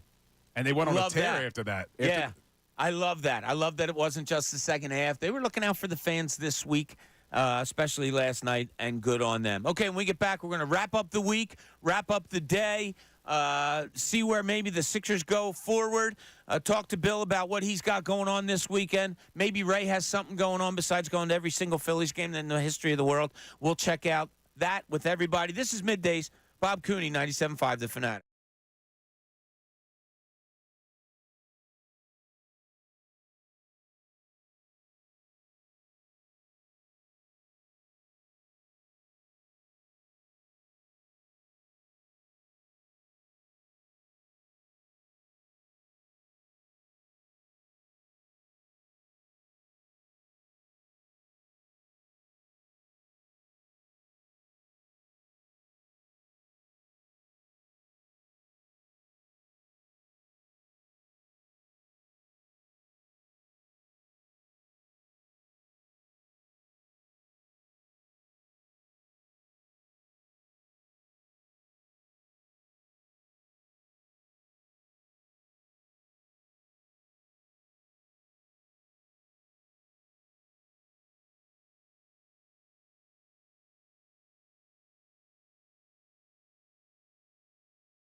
Hey, thanks for coming back with us as we wrap up the weekend, or the week rather. We wrap up the Sixers season. We just wrap everything up here today. Not the weekend hasn't even started yet. give us a couple more minutes for that. But, Bill, you got a busy weekend planned here at the station, if I'm not mistaken. That's right. Me and Silvano will be here tomorrow from 9 to 12, Sunday from 9 to 12, like we always are every single weekend. And we're going to react to the Sixers. Obviously, their season being over and looking forward to maybe some wish lists. That was a tongue twister. Yeah, right. Wish lists for this offseason. But I want to talk about the Philadelphia Eagles as well, because as exciting as the draft was and the pieces that they've added, I still think there's some question marks on this team. So I want to talk about those question marks as we head into the kind of the dog days of summer now for the Philadelphia Yeah, a little Eagles. bit. Yeah, it's going to be a little strange as this has come to an end. Ray, I know your schedule's kind of like all over the place. Have you any clue where you might be this weekend as far as it goes with this radio station? We know we're not going to bite into any. You're going to all the Phillies games this weekend. Not going to all the Phillies games this week. Are you going tonight? I'm not going on Saturday. Oh, okay.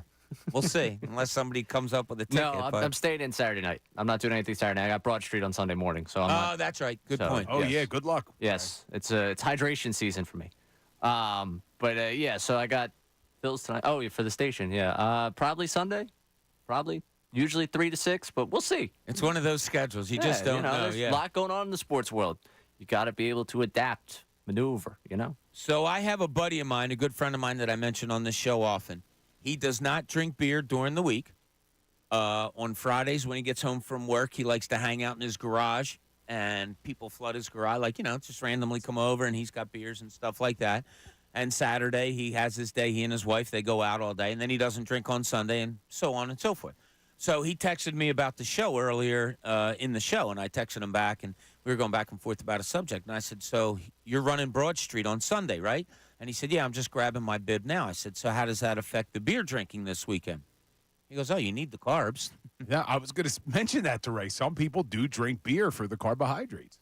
Now, will you do anything specially diet-wise to get ready for Sunday? Because I know you haven't trained at all. Yeah, I mean, it's just going to be pasta. Yeah, it'll be pasta Saturday night. I'm not going to do anything crazy aside from just hydrating. Go get my bib, I think, tomorrow, and if I can do that, I think I can do that. What's the goal, Ray? I want to write it down. What's the goal for the 10 miles? Finish. That's it, just to finish. Yeah, I mean, no, I'm not really giving myself a time because I don't really have a good gauge of what shape I'm in. And I know my own mental processes that I'll look down at the watch and I'll be like, oh, I got to start moving. I think I'll start messing with the pacing too much, and I'll probably end up hurting myself by the end of this if I try and hit a time. So last year I was around 1:45. So if I could do something close to that, I don't think I'm as. I was going to put the over-under at 103 minutes. That's funny. So that's 143, right? Yeah, that'd be 143. Yeah, so that's the number I just had in my mind before you said bet the over on that 145. one. I would bet the over on You that think one. you're going to be? Did you train last year a lot or no? Last year more than this year. Well, this ran year a couple, you didn't at all. So. Okay, thank you. Yeah, so last year was probably a couple times a week I was running. This year it was once 2 weeks ago. Okay. All right, not bad. To be young and single and not tied down to anything, Ray's like, yeah, I'm going to run on Sunday at the Broad Street Run. I haven't really trained. Yeah, I may have a show on Sunday afternoon. We'll figure it out.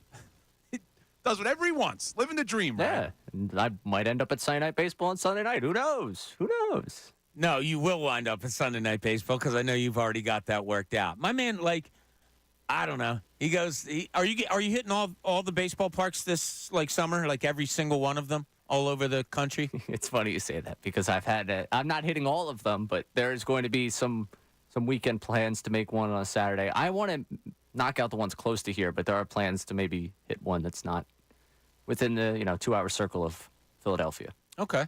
All right, Ray, since you went out to embarrass both Bill and myself last segment with our last week report, I want to just give this word to you.